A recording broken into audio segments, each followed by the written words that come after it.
Bonsoir et bienvenue dans cette nouvelle pulpe. Merci à Karine Boudjema de l'animer aujourd'hui. Donc la pulpe, la petite université libre et populaire, c'est un dispositif de la Comcom du Haut-Lignon. C'est 6 conférences par an. Donc le cycle du printemps s'achève avec celle-ci. Il reprendra en octobre, novembre et décembre. Et on avait mis 3 hommes à l'honneur ce début d'année. Nous aurons 3 femmes en fin d'année. Je laisse tout de suite la parole à nos co-organisateurs, le réseau professionnel de santé Vivare à Lyon, la personne de Jean Mouget et cette fille. Tu auras besoin d'un médecin. C'est déjà fait. Alors nous on est très heureux de co-organiser cet après-midi avec Calibert Hansen et puis la PULP. On est une jeune association qui a 1 an et demi et d'habitude on organise des conférences et des réunions d'information pour les professionnels de santé ou au sens large. Non, pas tout public justement, c'est notre premier événement tout public. Et on trouvait ça très intéressant d'inviter quand même quelqu'un comme le professeur Karine Boudjema, une personne de renom, et de plus, Mazetois. Donc c'est un honneur pour nous de le recevoir et d'avoir pu organiser cet après-midi. Voilà. Tu voulais dire quelque chose, Sophie? Merci à Karine Boudjema et merci à tous d'être venus. Voilà. Allez, on vous donne le micro, Karine. Mesdames, Messieurs, chers amis, il y en a beaucoup, je les connais tous, presque. C'est vrai que je croyais qu'on disait Mazetois. Mazetois maintenant, mais c'est vrai que ça fait. On peut dire les deux, et je suis très fier d'être Mazetois parce que pour ceux qui ne le sauraient pas, je viens au Mazet depuis que j'ai 3 ans. Voilà. Aujourd'hui, donc, vous parlez d'un sujet d'actualité, celui de la transplantation d'organes. On n'en parle jamais assez parce que, bien que régulièrement on en parle dans la presse, c'est un véritable marronnier, cette greffe d'organes. Un certain nombre de messages n'arrivent pas à passer. Or, la grande difficulté aujourd'hui, la greffe d'organes, ce n'est pas tellement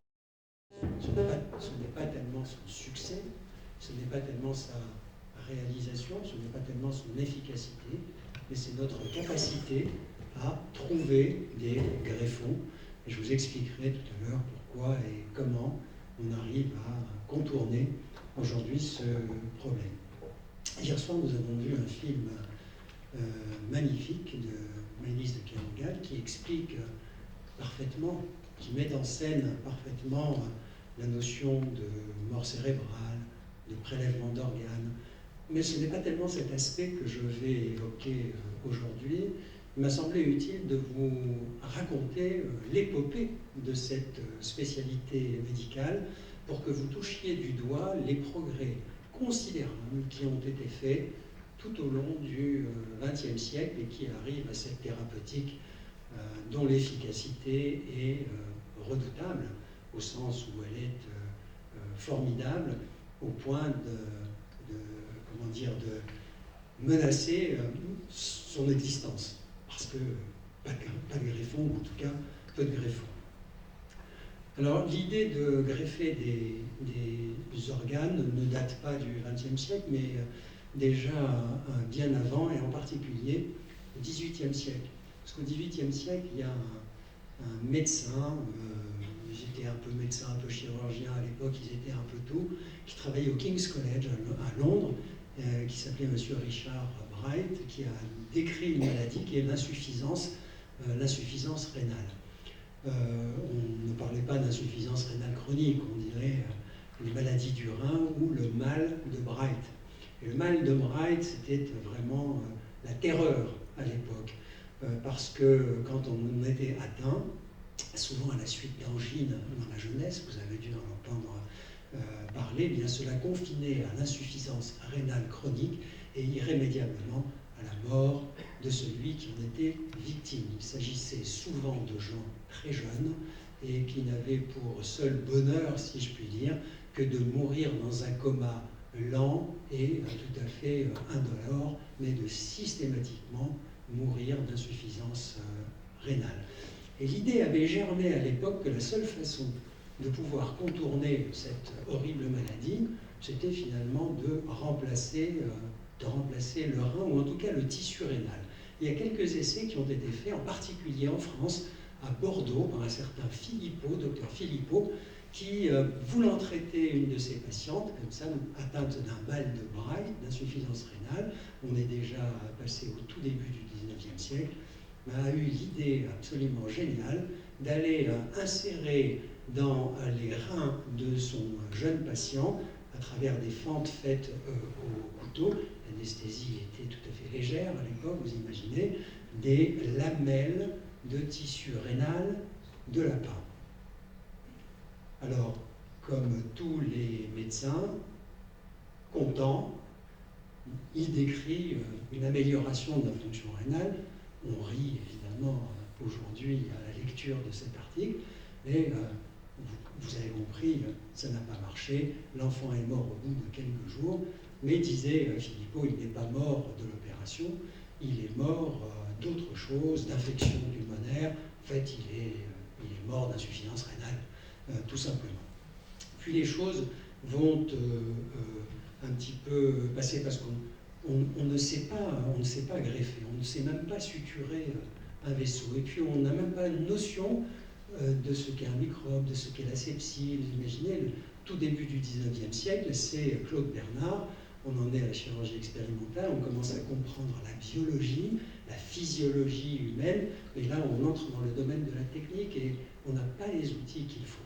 Alors tout au long du XIXe siècle vont de manière graduelle s'ajouter des petites pierres à l'édifice, avec d'abord, je n'en ai cité que les principaux.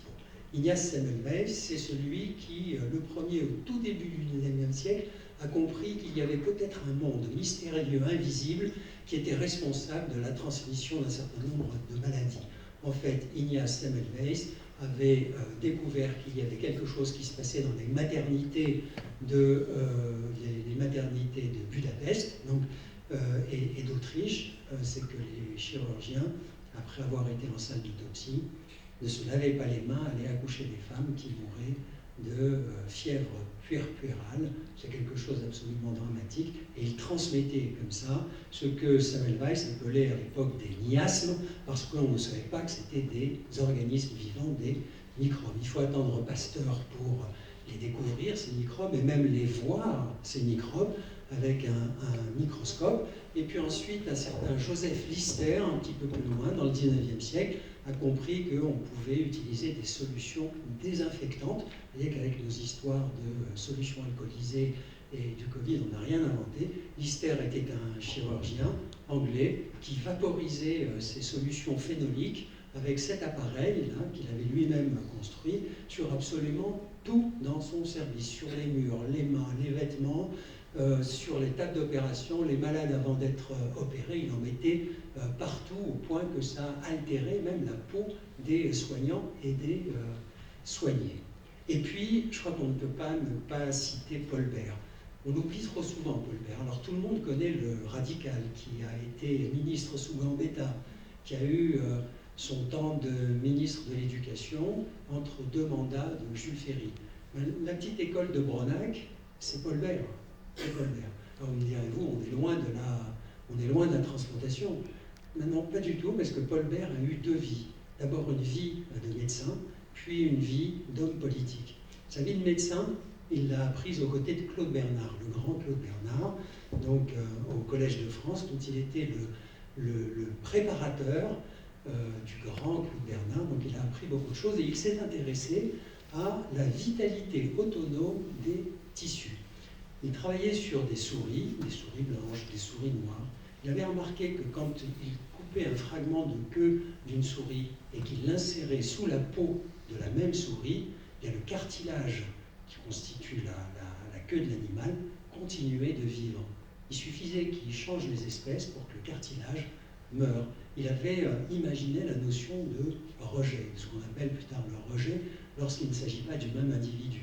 Et puis, il avait remarqué que quand il conservait ces petits bouts de cartilage au froid, bien, ça donnait des meilleurs résultats que lorsqu'il ne les conservait pas du tout ou qu'il les gardait dans des boîtes de pétri.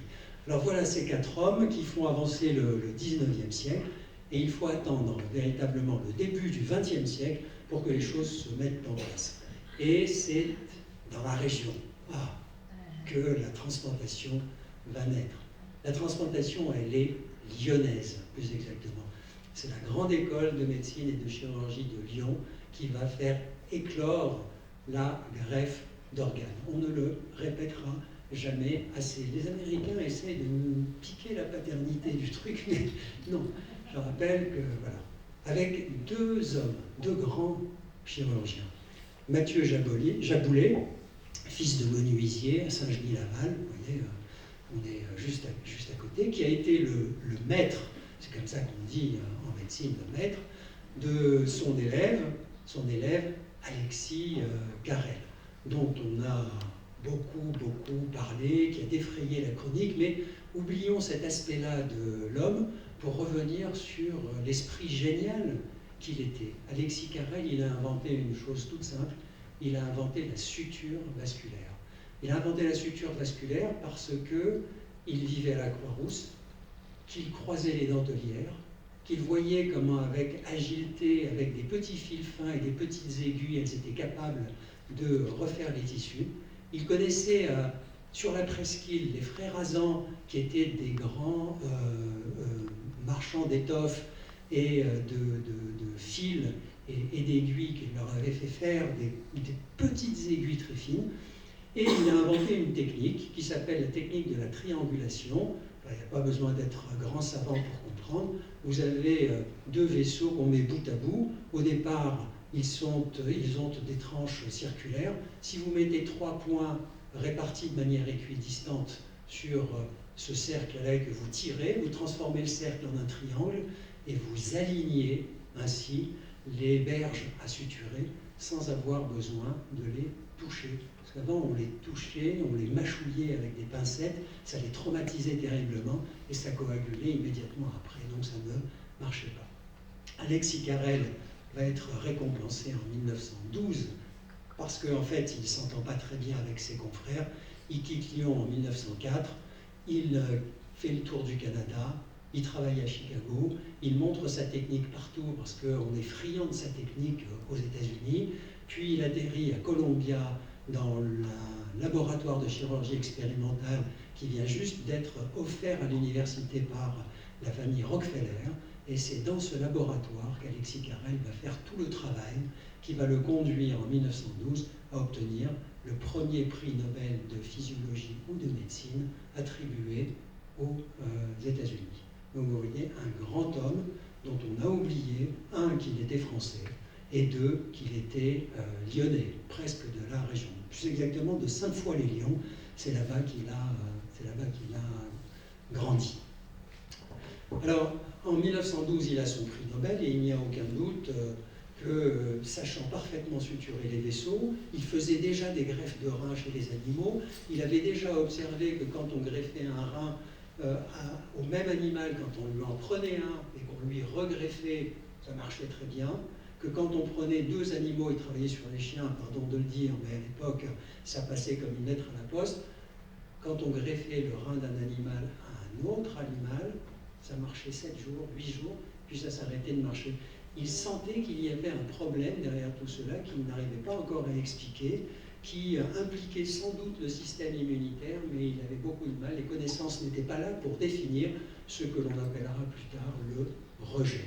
Donc voilà les choses qui sont mises en place. Donc finalement, tout est à peu près prêt pour que l'on passe à l'homme. Malheureusement, la guerre éclate. 14, 18, Première Guerre mondiale, tout s'arrête. Enfin, pas tout à fait.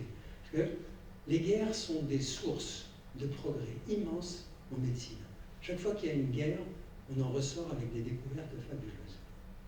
La nécessité est mère de toutes les inventions, dit-on. Et donc c'est pour cette raison que en 14, il va y avoir deux grands progrès. D'abord le contrôle de l'infection des plaies. C'est encore Alexis Carrel. On ne le dit pas, c'est Alexis Carrel qui était au front, à Compiègne, qui avait compris qu'il fallait ramasser les blessés le plus vite possible et puis commencer à leur faire du goutte à goutte avec des antiseptiques sur les plaies d'obus sur les membres pour éviter l'amputation. Et ça marche. Il a sauvé des millions de jambes, Alexis Carrel. Et puis il y a une deuxième chose qu'on a découverte à l'occasion de la guerre, mais un petit peu plus tard, c'est les conséquences du gazage moutarde. Le gaz moutarde qui était utilisé par les Allemands essentiellement, et qui, bien évidemment, quand ils n'asphyxiaient pas tout de suite les pauvres victimes, leur collait des lymphopénies, c'est-à-dire des aplasies médulaires, mais très à distance de la contamination par le gaz. Et c'est comme ça que l'on a découvert ce qu'on a appelé plus tard les moutardes azotées, qui sont des agents de chimiothérapie, qui permettent d'induire des aplasies médulaires dont on se servira quelques années après pour contrôler, ou en tout cas essayer de contrôler le rejet d'organes. Fin de la guerre, franchement, en vain, on pense à tout, sauf à faire de la grande médecine ou à travailler.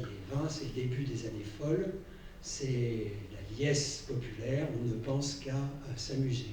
Et dans ce contexte où l'on ne pense qu'à s'amuser, chez les médecins, il y a des amuseurs. Il y a des amuseurs, et en particulier un, sur lequel je ne vais pas passer beaucoup de temps, mais pour que vous sachiez un petit peu qu'on fait beaucoup, parfois n'importe quoi, c'est un certain Serge Voronov. Serge Voronov, qui est d'origine russe, qui arrive à Paris à la fin du XIXe siècle, et qui va avoir l'excellente idée de traiter le vieillissement et les impuissances chez l'homme en leur greffant des fragments de testicules de singe. Donc, il va réussir à faire passer le message qu'il avait trouvé le traitement de la vieillesse et qu'il pouvait rajeunir les hommes. Il a eu, Voronov, un succès fou, extraordinaire. On n'en parle plus, mais c'était le people. Il était dans tous les journaux, il greffait, il voronofisait, comme ça que l'on disait, il a voronofisé la moitié des riches.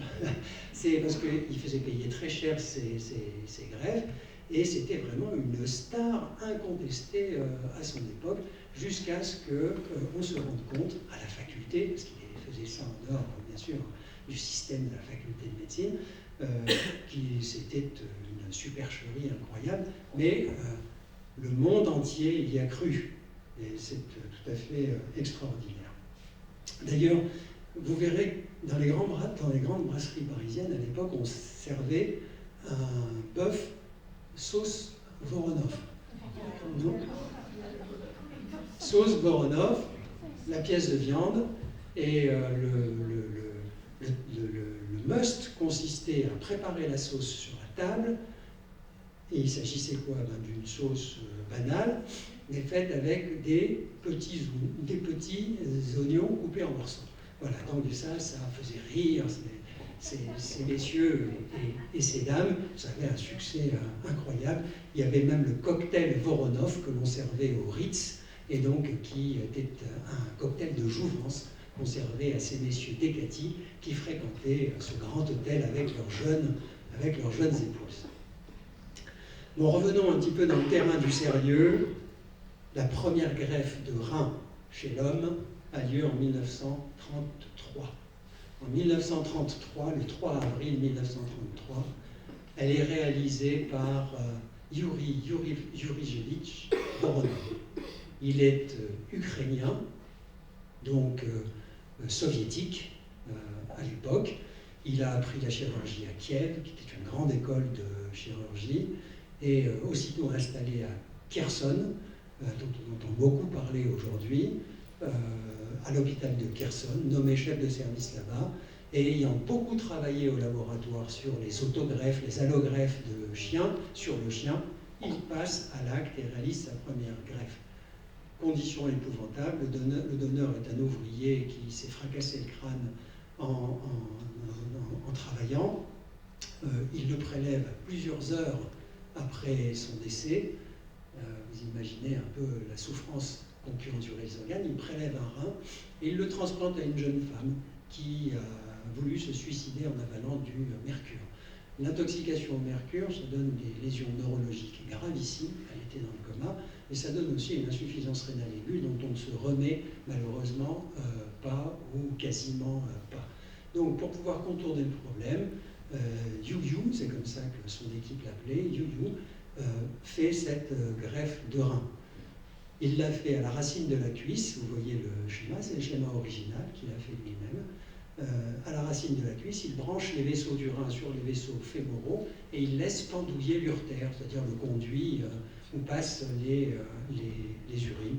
Et il décrit dans l'article Princeps qu'il a fait publier rapidement, il décrit quelques mouvements péristaltiques de l'urtère comme si l'organe vivait. Et on sait aujourd'hui qu'après 5 ou 6 heures d'ischémie, c'est-à-dire d'absence d'oxygénation, d'asphyxie, le greffon ne peut plus vivre, évidemment. Mais en général, les médecins, et les chirurgiens en particulier, ont tendance à voir du succès là où il n'y a que des échecs. Et puis, les choses vont ainsi. 33, vous savez, c'est la crise. 33, c'est la crise. 39, c'est la guerre. Et pendant la guerre, on détruit tout.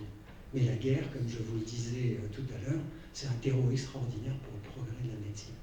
Et il y a 2 noms que je voudrais vous citer, parce que vraiment tout repose sur eux. Le premier, c'est Peter Medawar. Peter Medawar, il a une mère british, tout ce qu'il y a de plus british, et un père libano-brésilien. Vous savez qu'il y a beaucoup de Libanais qui ont émigré au Brésil, où ils commerçaient dans la pierre, en particulier l'émeraude. Donc son père et sa mère rentrent en Angleterre, naît le petit Peter Medawar, qui est un élève brillant, et qui fait la faculté, et qui fait des études de zoologie, puis de la recherche en zoologie. Rien ne le prédestinait à devenir un élément central des progrès de la greffe d'organes.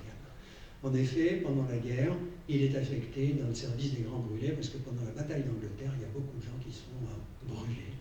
Et qu'est-ce qu'il découvre? Je vous fais les choses très brièvement. Que quand on fait des greffes de peau, parce qu'on soignait les brûlés comme ça, en prenant de la peau du bras gauche sur le bras droit brûlé, par exemple, ça marchait remarquablement bien. Remarquablement bien. Quand on prenait de la peau sur un autre blessé qui venait de mourir, on en profitait pour prendre sa peau pour pouvoir la greffer au grand brûlé, eh bien ça marchait pendant quelques jours. Et vers le 7e jour, le greffon, disait-il, se liquéfie, c'est-à-dire qu'il se délitait tout seul.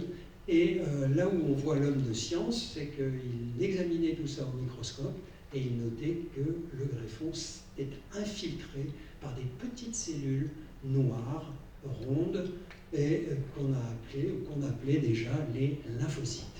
Peter Medawar, il a découvert comment? Bien qu'il y avait un rejet qui était sous-tendu par le système immunitaire du receveur, qu'au moment où le contact se faisait entre la peau de l'autre et le soi, bien, ce mécanisme de rejet était enclenché, qu'il était véhiculé par les lymphocytes, c'est le nom qu'on donne à ces petites cellules rondes. Et ainsi, Peter Medawar, associé à un Australien avec lequel il correspondait régulièrement, Macfarlane Burnet, vont définir ce que l'on appelle le soi et le non-soi.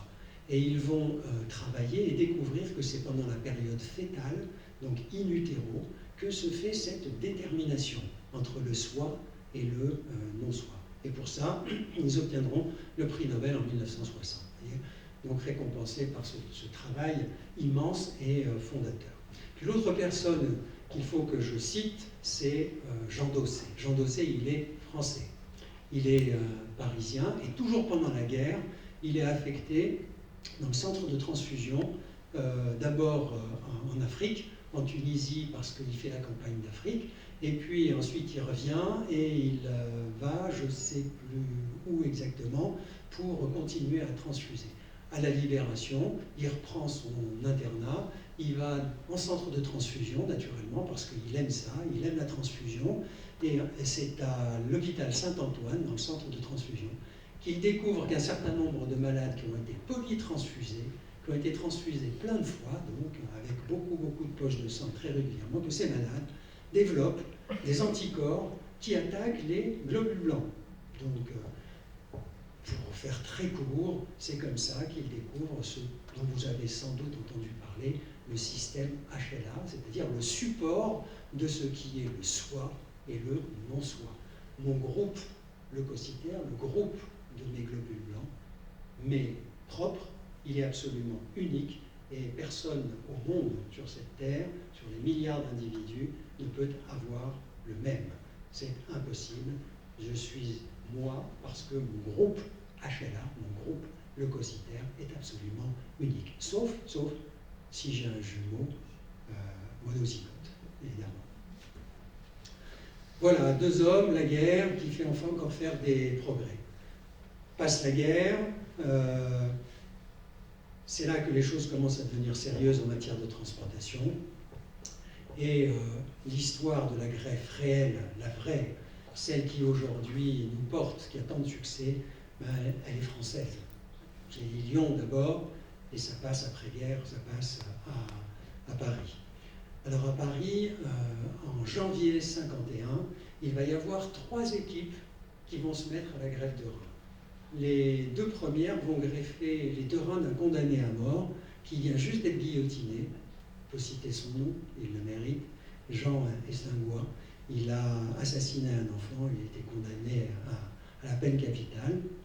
Et donc, le 12 janvier 51, au matin à l'aube, il est guillotiné. À peine a-t-il la tête tranchée que son corps est mis sur une table à la prison de la Santé et viennent se bousculer là 2 équipes. Une conduite par Marceau Cervelle, qui travaille à l'intercommunal de Créteil, et Charles Dubost, qui est un grand chirurgien vasculaire, qui lui travaille à l'hôpital Boussicot. Donc ils vont greffer chacun un rein dans des conditions dont on peut rire aujourd'hui, parce que ça ne pouvait pas marcher bien évidemment, mais le premier, son rein tient 8 jours, le deuxième, son rein tient 7 jours, pas de quoi être heureux, mais suffisamment content de soi pour aller claironner partout qu'on a réalisé les premières.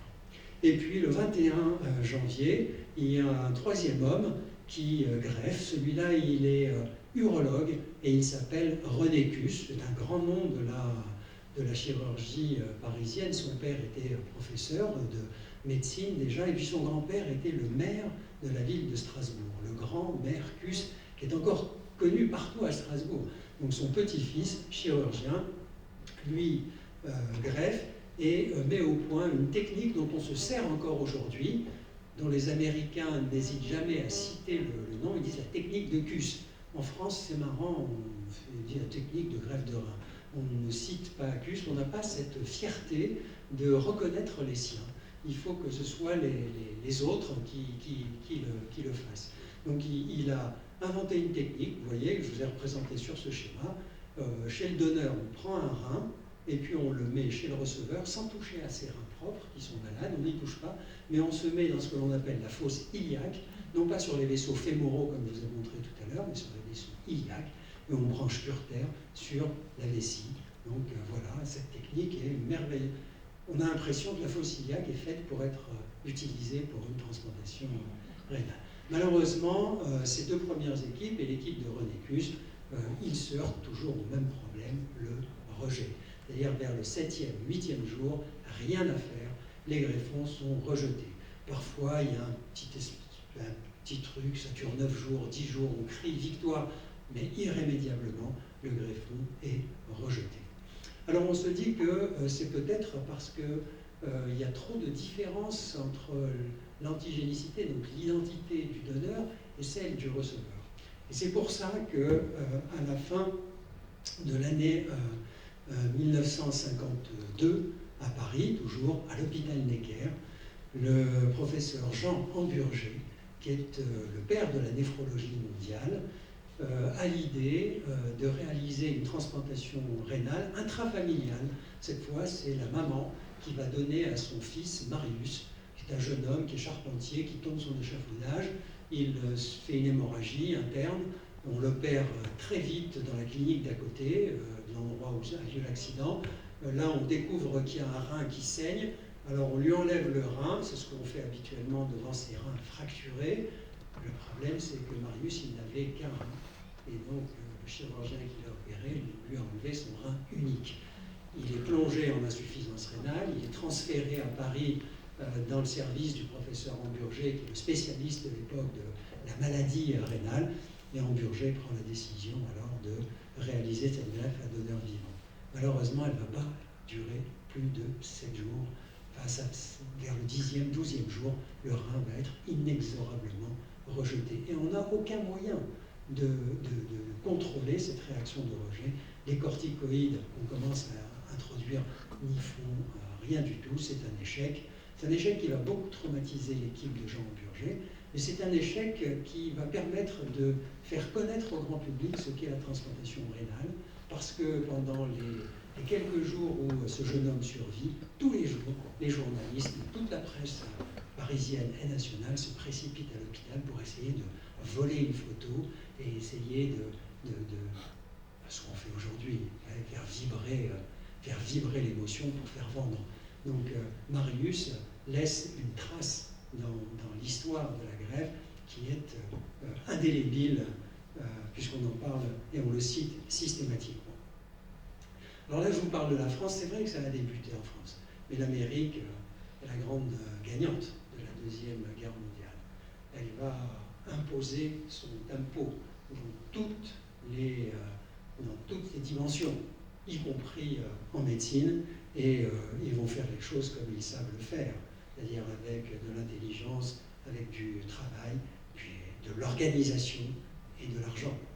Donc là, c'est à Boston que ça se passe. Toujours après-guerre, on est dans les années 50-51, à Boston, il y a une équipe qui se monte. C'est Boston, pour vous dire, c'est Harvard, la grande université Harvard. Et c'est Harvard Medical School. C'est ce qui se fait de mieux. Les étudiants sont parmi les meilleurs aux États-Unis. Et là, il y a deux personnes qui s'intéressent à la greffe de rein. Un est néphrologue, c'est John Merrill, et l'autre est chirurgien, c'est Joseph Murray. Et ensemble, ils vont monter ce qu'ils vont appeler un programme de transplantation rénale. C'est-à-dire faire les choses non pas de manière individuelle ou comme un coup d'épée dans l'eau, comme on sait si bien le faire. Parfois, nous, on fait un truc extraordinaire et puis ça fait plouf après. Non, ils sont très organisés. Donc, Joseph Murray a l'intelligence de s'associer à un néphrologue, un spécialiste des maladies du rein. Puis ils ont l'intelligence d'adosser leur activité de greffe sur un beau programme de chirurgie expérimentale. Ils travaillent au laboratoire sur le gros animal, ils testent les choses. Ils s'associent aussi à des biochimistes, à des biologistes, à des spécialistes, des infectiologues. Vraiment, ils font les choses en très grand. Mais ils n'ont pas plus de succès que les autres. Irrémédiablement, vers la fin de la première semaine, parfois la deuxième semaine, le rejet survient. Alors, on se rend bien compte qu'il se passe quelque chose, au niveau de l'identité. Peter Medawar et Macfarlane Burnett l'ont pressenti avant eux. D'ailleurs, Peter Medawar et Burnett disaient à greffe, no way, vous n'y arriverez jamais. On ne peut pas, c'est pas possible. Le système immunitaire est là pour briser tout ça. Alors il se dit, si jamais c'est le système immunitaire, il suffirait de greffer des jumeaux vrais et puis de voir si ça marche. Parce que si ça marche avec des jumeaux vrais, c'est que c'est bien la différence antigénique, la différence d'identité entre le donneur et le receveur qui fait le problème. Et c'est ce qui se présente dans leur service en 1954. Vous avez en bas le donneur et le receveur. J'aurais pu dire le receveur et le donneur, tellement ils se ressemblent. On ne sait pas lequel est l'autre, peu importe d'ailleurs. Il y en a un qui donne son rein à son frère, le jumeau monozygote. Avant de faire cette transplantation, l'équipe s'est assurée qu'ils étaient parfaitement identiques. Comment? En faisant une greffe d'un petit carré de peau de l'un à l'autre, et réciproquement de l'autre à l'un, ils ont observé, et les greffons cutanés étaient parfaitement tolérés, sans aucune inflammation, à peine une petite rougeur sur la cicatrice, tout fonctionnait remarquablement bien. Donc, Richard qui est le receveur, va vivre pendant 18 ans, je crois, avec le rein de son frère, et son frère va mourir il n'y a pas si longtemps de sa belle mort, donc a parfaitement toléré le fait qu'on lui prenne un rein pour le greffer à son frère. Le frère, lui, il meurt d'un infarctus du myocarde, il n'avait pas arrêté de fumer. Alors, vous comprenez bien que, vous comprenez ce petit message subliminaire, vous comprenez bien qu'une spécialité ou un traitement qui ne marche que chez des vrais jumeaux, ça ne va pas loin. Voilà, ça va pas loin. Donc, ça va pas loin. Et puis, là, une fois de plus, la guerre. La guerre qui amène ses progrès. Pendant la Deuxième Guerre mondiale, il s'est passé une chose que vous savez tous, c'est Hiroshima et Nagasaki. Donc, si on occulte l'effroyable massacre que cela a fait au moment du largage de la bombe, bien, on a remarqué, en suivant ensuite les blessés, que beaucoup d'entre eux développaient des aplasies médulaires, effet secondaire de l'irradiation. Et on se dit, tiens, peut-être qu'en irradiant le receveur d'organes, avant la greffe, on peut mettre en veilleuse son système immunitaire et permettre comme ça une tolérance du greffon. D'ailleurs, ça marche très bien au laboratoire. Prenez des souris blanches et des souris noires, vous prenez de la peau de souris blanche et vous la greffez sur une souris noire, elle se voit bien, hein, comme sur la photo ici. Quand vous le faites chez des animaux qui n'ont pas été traités, la peau blanche est rejetée comme elle doit l'être, vers le 7e, 8e jour, le temps que le système immunitaire comprenne que c'est un étranger et mette en branle tout ce qu'il faut pour aller détruire la pièce rapportée. Et quand le receveur a d'abord été irradié, c'est-à-dire quand on a mis son système médulaire immunitaire à plat, il n'y a pas de rejet. Et mieux que ça, s'installe une tolérance, c'est-à-dire que le nouveau système immunitaire qui refleurit après l'irradiation, après l'aplasie de l'irradiation, intègre comme faisant partie de lui ce qui au départ n'était pas à lui. Voilà. On croit qu'on détient comme ça la solution. Malheureusement, appliquée à l'homme, ça ne marche pas aussi bien, parce que l'irradiation corporelle totale et l'aplasie médulaire par irradiation, c'est vraiment dévastateur. Et les receveurs, ils ne meurent plus de rejet, mais ils meurent des complications de l'irradiation. C'est vraiment un traitement terrible. Donc, la plupart des recherches s'orientent d'ailleurs vers la recherche de la meilleure dose de rayons qu'il faut pour passer ric-rac entre le trop et le pas assez. Donc, et ça cherche, et ça ne marche pas. La greffe ne peut pas se développer dans ces conditions, ne peut pas se développer sérieusement dans ces conditions. Mais la recherche continue. La recherche continue, toujours dans le sens de l'inhibition du système immunitaire, au niveau en particulier médulaire, puisque c'est là que, c'est dans nos moelles osseuses que sont fabriquées toutes nos cellules immunocompétentes, toutes celles qui nous défendent contre l'étranger. Et à New York, dans les laboratoires Wellcome Bureau, je ne sais pas s'il existe encore ce labo, peut-être, laboratoire Wellcome, mais il y a 2 chercheurs qui vont faire un progrès immense à la transplantation, Gertrude Elion et George Hitchens, qui vont découvrir ce que l'on appelle l'azatioprine. L'azatioprine, c'est une thiopurine. Bon, bref, ça bloque la prolifération des cellules et en particulier des lymphocytes lorsqu'ils sont activés au moment de la greffe. Ils vont obtenir pour cela d'ailleurs le prix Nobel de médecine et de physiologie en 1988, tous les 2. Donc l'azatioprine est découvert. On remarque d'ailleurs que quand on l'utilise dans une combinaison de greffe de peau chez l'animal, ça marche pas mal quand même. Il n'y a pas besoin d'irradier, on peut se passer l'irradiation, il suffit de donner le comprimé d'azatioprine. C'est un petit peu mieux. Et puis il y a un jeune homme qui est anglais, qui est chirurgien, qui s'appelle Roy Calne. Roy Calne Son père est garagiste dans la banlieue sud de Londres, et c'est pas particulièrement un bon élève, mais il est astucieux. Il est plein d'inventivité, il est doué de ses doigts, il fait de la médecine, de la chirurgie, et puis il se souvient que son père lui a appris que quand un carburateur ne marche pas, il ne faut pas essayer de le réparer, mieux vaut le remplacer. Et donc il prend le goût, comme ça, de la notion de remplacement d'organes. Et ce Roy Kahn, qu'est-ce qu'il fait? Il utilise l'azatioprine. C'est le premier au monde à avoir utilisé l'azatioprine sur un modèle de greffe de rein chez l'animal, chez le chien en particulier. Et il découvre qu'il n'a même plus besoin d'irradier pour faire tolérer ses greffons rénaux au-delà de la semaine fatidique. Vous savez, ces 7 jours systématiquement qui marquaient l'échec. Maintenant, il arrive, quand il fait sa publication dans la grande revue Le Lancet, eh bien, il a un animal qui vit depuis 49 jours, ce qui est tout à fait extraordinaire. Il n'y a pas eu besoin d'irradier. Son papier est publié dans c'est un papier d'une demi-page, et dans les nouvelles recherches, et ça tombe sous les yeux de qui? De notre Peter Medawar, qui est à Oxford et qui vient juste de recevoir son prix Nobel. On est en 1960. Et il se dit, tiens, c'est intéressant, qui est ce jeune homme? Kahn.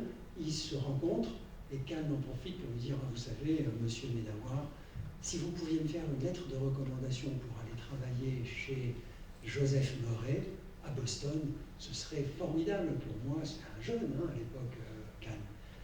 Il fait une lettre, évidemment, le prix Nobel, on ne lui refuse rien, et donc Joseph Murray l'accepte dans son laboratoire de recherche. Il va dans le laboratoire de recherche de Murray, et pendant que 2 étages au-dessus, Murray greffait chez l'homme en irradiant et tuait systématiquement tous les receveurs d'irradiation, il y avait au sous-sol le jeune Roy Kahn qui faisait ses greffes chez le chien avec de l'azatioprine, ça marchait. Et il n'arrivait pas à convaincre 2 étages au-dessus qu'il fallait arrêter d'irradier les receveurs.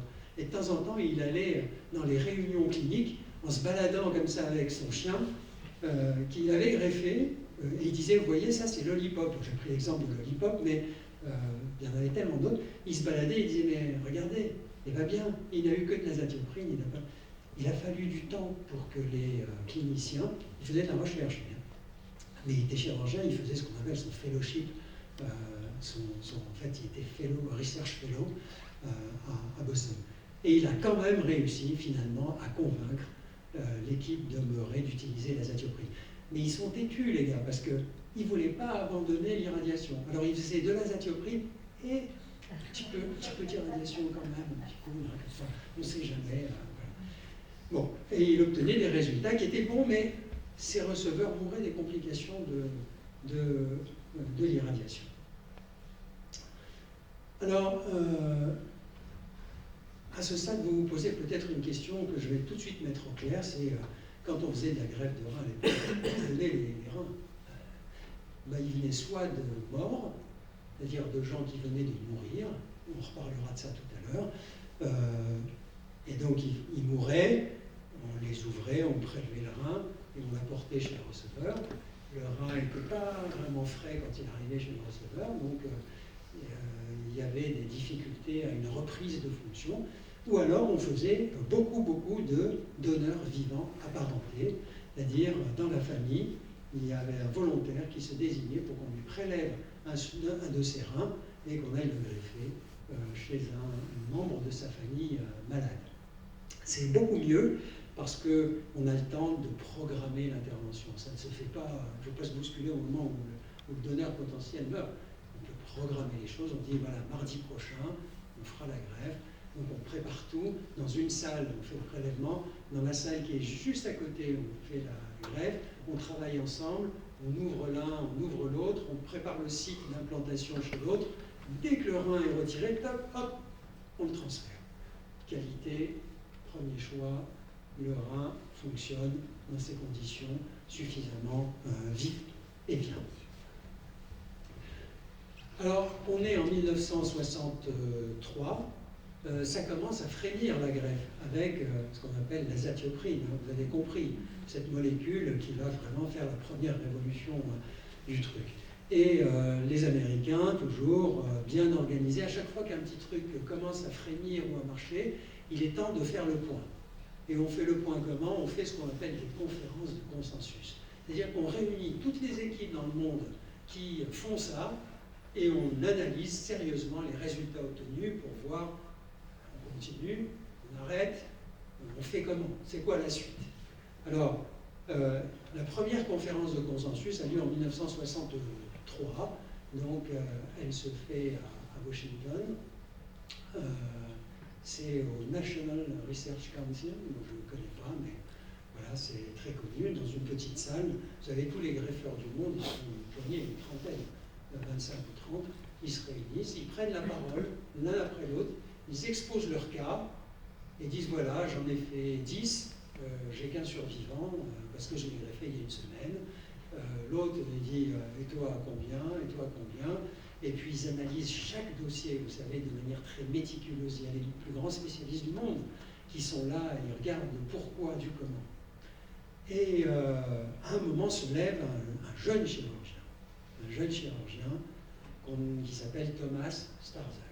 Thomas Starzl, il se lève, il a sous le bras, dans une petite sacoche en cuir, toutes les observations de ces greffés du rein. Et au moment de la conférence de consensus, il en a fait 25 ou 30, je ne sais plus. C'est celui qui en a fait le plus au monde. C'est le plus jeune, il n'est pas très connu, il travaille à Denver, Colorado, et il arrive, il dit, mais excusez-moi, mais les résultats que vous montrez, vous tous, sont horribles. Moi, mes résultats sont bons, il y a 70% de malades qui survivent, de greffés du rein qui survivent. Tout à fait extraordinaire.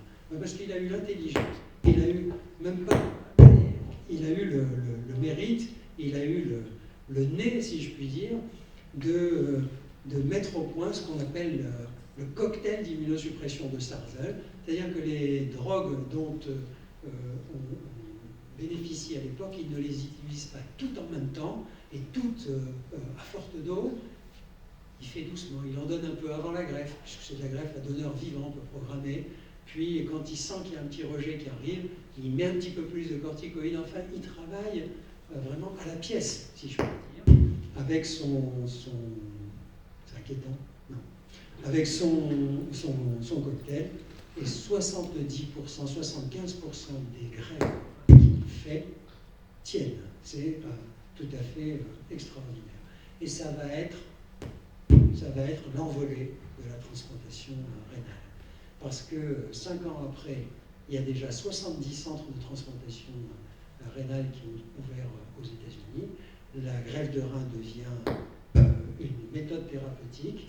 Elle permet de libérer un certain nombre de malades de leur machine d'hémodialyse, ce qui est absolument formidable, et ça devient même un business. Donc, voilà.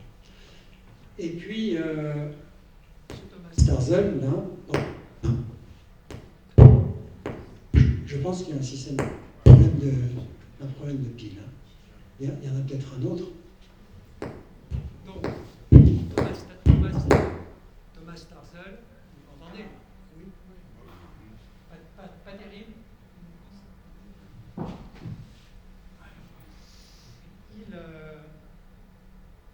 Ce qu'il n'a pas dit en 1963, c'est qu'il avait tellement de bons résultats avec le rein qu'il s'était essayé à autre chose. Et quelques mois avant la réunion de consensus, dont je vous parle, il avait fait sa première greffe de foie. Donc c'est un horrible échec. Lui-même le décrit dans un livre qu'il va écrire vers la fin de sa vie. Il va décrire une scène horrible où il dit « J'ai saigné l'enfant à mort ». Donc pour vous dire la difficulté que représentait cette greffe de foie. Et au problème immunologique s'ajoutait maintenant un problème véritablement technique. La greffe de rein, il y a 2 vaisseaux à brancher, c'est bon, c'est bien. Le foie, c'est autre chose. C'est un petit peu plus compliqué. Et le foie, c'est l'usine à fabriquer des facteurs de coagulation.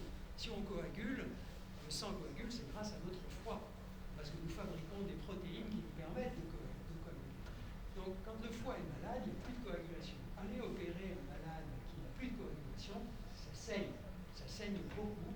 Il n'était pas rare à l'époque, dans les articles, de voir des équipes qui transfusaient en moyenne 70, 80, 100 poches de sang pendant la transplantation. Ça fait beaucoup. Peu importe, je dirais, parce que avec l'azatioprine et Thomas Tarzan, les choses démarrent. Tout le monde va s'essayer. Tout le monde va faire de la greffe. Tous les grands chirurgiens veulent faire de la greffe. Tous les grands centres de transplantation rénale s'essayent d'autres organes. Et c'est comme ça qu'à Jackson, Mississippi, il y a un certain Hardy qui va faire la première greffe de poumon chez un prisonnier à vie, auquel il explique qu'il a un cancer du poumon. Il lui explique longuement, gentiment, mais avec beaucoup de sincérité et de témérité, si je puis dire, que quelle que soit l'issue, ce serait probablement la seule chose de bien qu'il aurait faite dans sa vie. Le prisonnier, évidemment, accepte. Donc, vous voyez, 1963, le premier poumon, 1964, le premier pancréas, avec Richard Dillahai à Minneapolis. Et puis à ce moment-là, on commence à s'intéresser à la notion de donneur, à la notion de prélèvement, à la notion de mort, à redéfinir peut-être un petit peu la mort. Et c'est en France de nouveau que ça va se passer, avec deux médecins. Ils appellent messieurs Mollaret et monsieur Boulon, qui sont des réanimateurs à l'hôpital Claude Bernard, à Paris, et qui vont définir la mort cérébrale. La mort cérébrale, ce n'est pas une mort spéciale, c'est la mort, tout simplement. Soyons clairs, je suis mort parce que mon cerveau n'existe plus. Et pour qu'il n'existe plus, c'est parce qu'il n'a plus d'oxygène. Et quand vous confisquez à votre cerveau de l'oxygène pendant quelques minutes, il est définitivement mort. Je vous ai représenté ça sur l'image d'en haut, là. Vous voyez à gauche un crâne avec une artériographie, c'est-à-dire l'injection d'un produit qu'on voit bien dans les artères carotides. Vous voyez que le sang va dans le cerveau. À droite, vous voyez en bas, il y a du sang dans les carotides, mais ça coince, ça passe plus dans le cerveau. C'est fini, la personne dont il s'agit ici est morte. Elle est morte, mais pourtant, si on sait y faire, si on la ventile artificiellement, le plus vite possible, eh bien, le cœur continue de battre. On a donc un mort dont le cœur continue de battre. Et si le cœur bat, les organes continuent d'être oxygénés et vascularisés. C'est ce que l'on appelle la mort encéphalique, non ? Et c'est le donneur idéal, si je puis dire, évidemment on ne donne pas le cerveau, mais c'est le donneur idéal pour réaliser des transplantations d'organes. Et on doit donc à deux réanimateurs français, Boulon et Mollaret, d'avoir modifié la définition de la mort que l'on a attachée auparavant abusivement à l'arrêt de la fonction cardiaque. Si le cœur bat, ce n'est que l'expression sonore, tactile de la vie. C'est pour ça qu'on a attaché tellement d'importance à ce cœur. On ne voit pas, on ne sent pas, on n'entend pas un foie fonctionner. Pourtant, il fonctionne. C'est vrai pour les poumons aussi. Si on n'écoute pas avec un stéthoscope, on ne les entend pas fonctionner. Donc, c'est pour ça que c'est une notion qui est difficile à accepter pour les familles lorsqu'on les met en face d'un membre de leur famille qui vient d'avoir un traumatisme crânien grave. La première question qui se pose, c'est mais il n'est pas mort, puisqu'il respire, son cœur bat, il n'est pas mort, et puis sa peau est colorée, il n'est pas mort.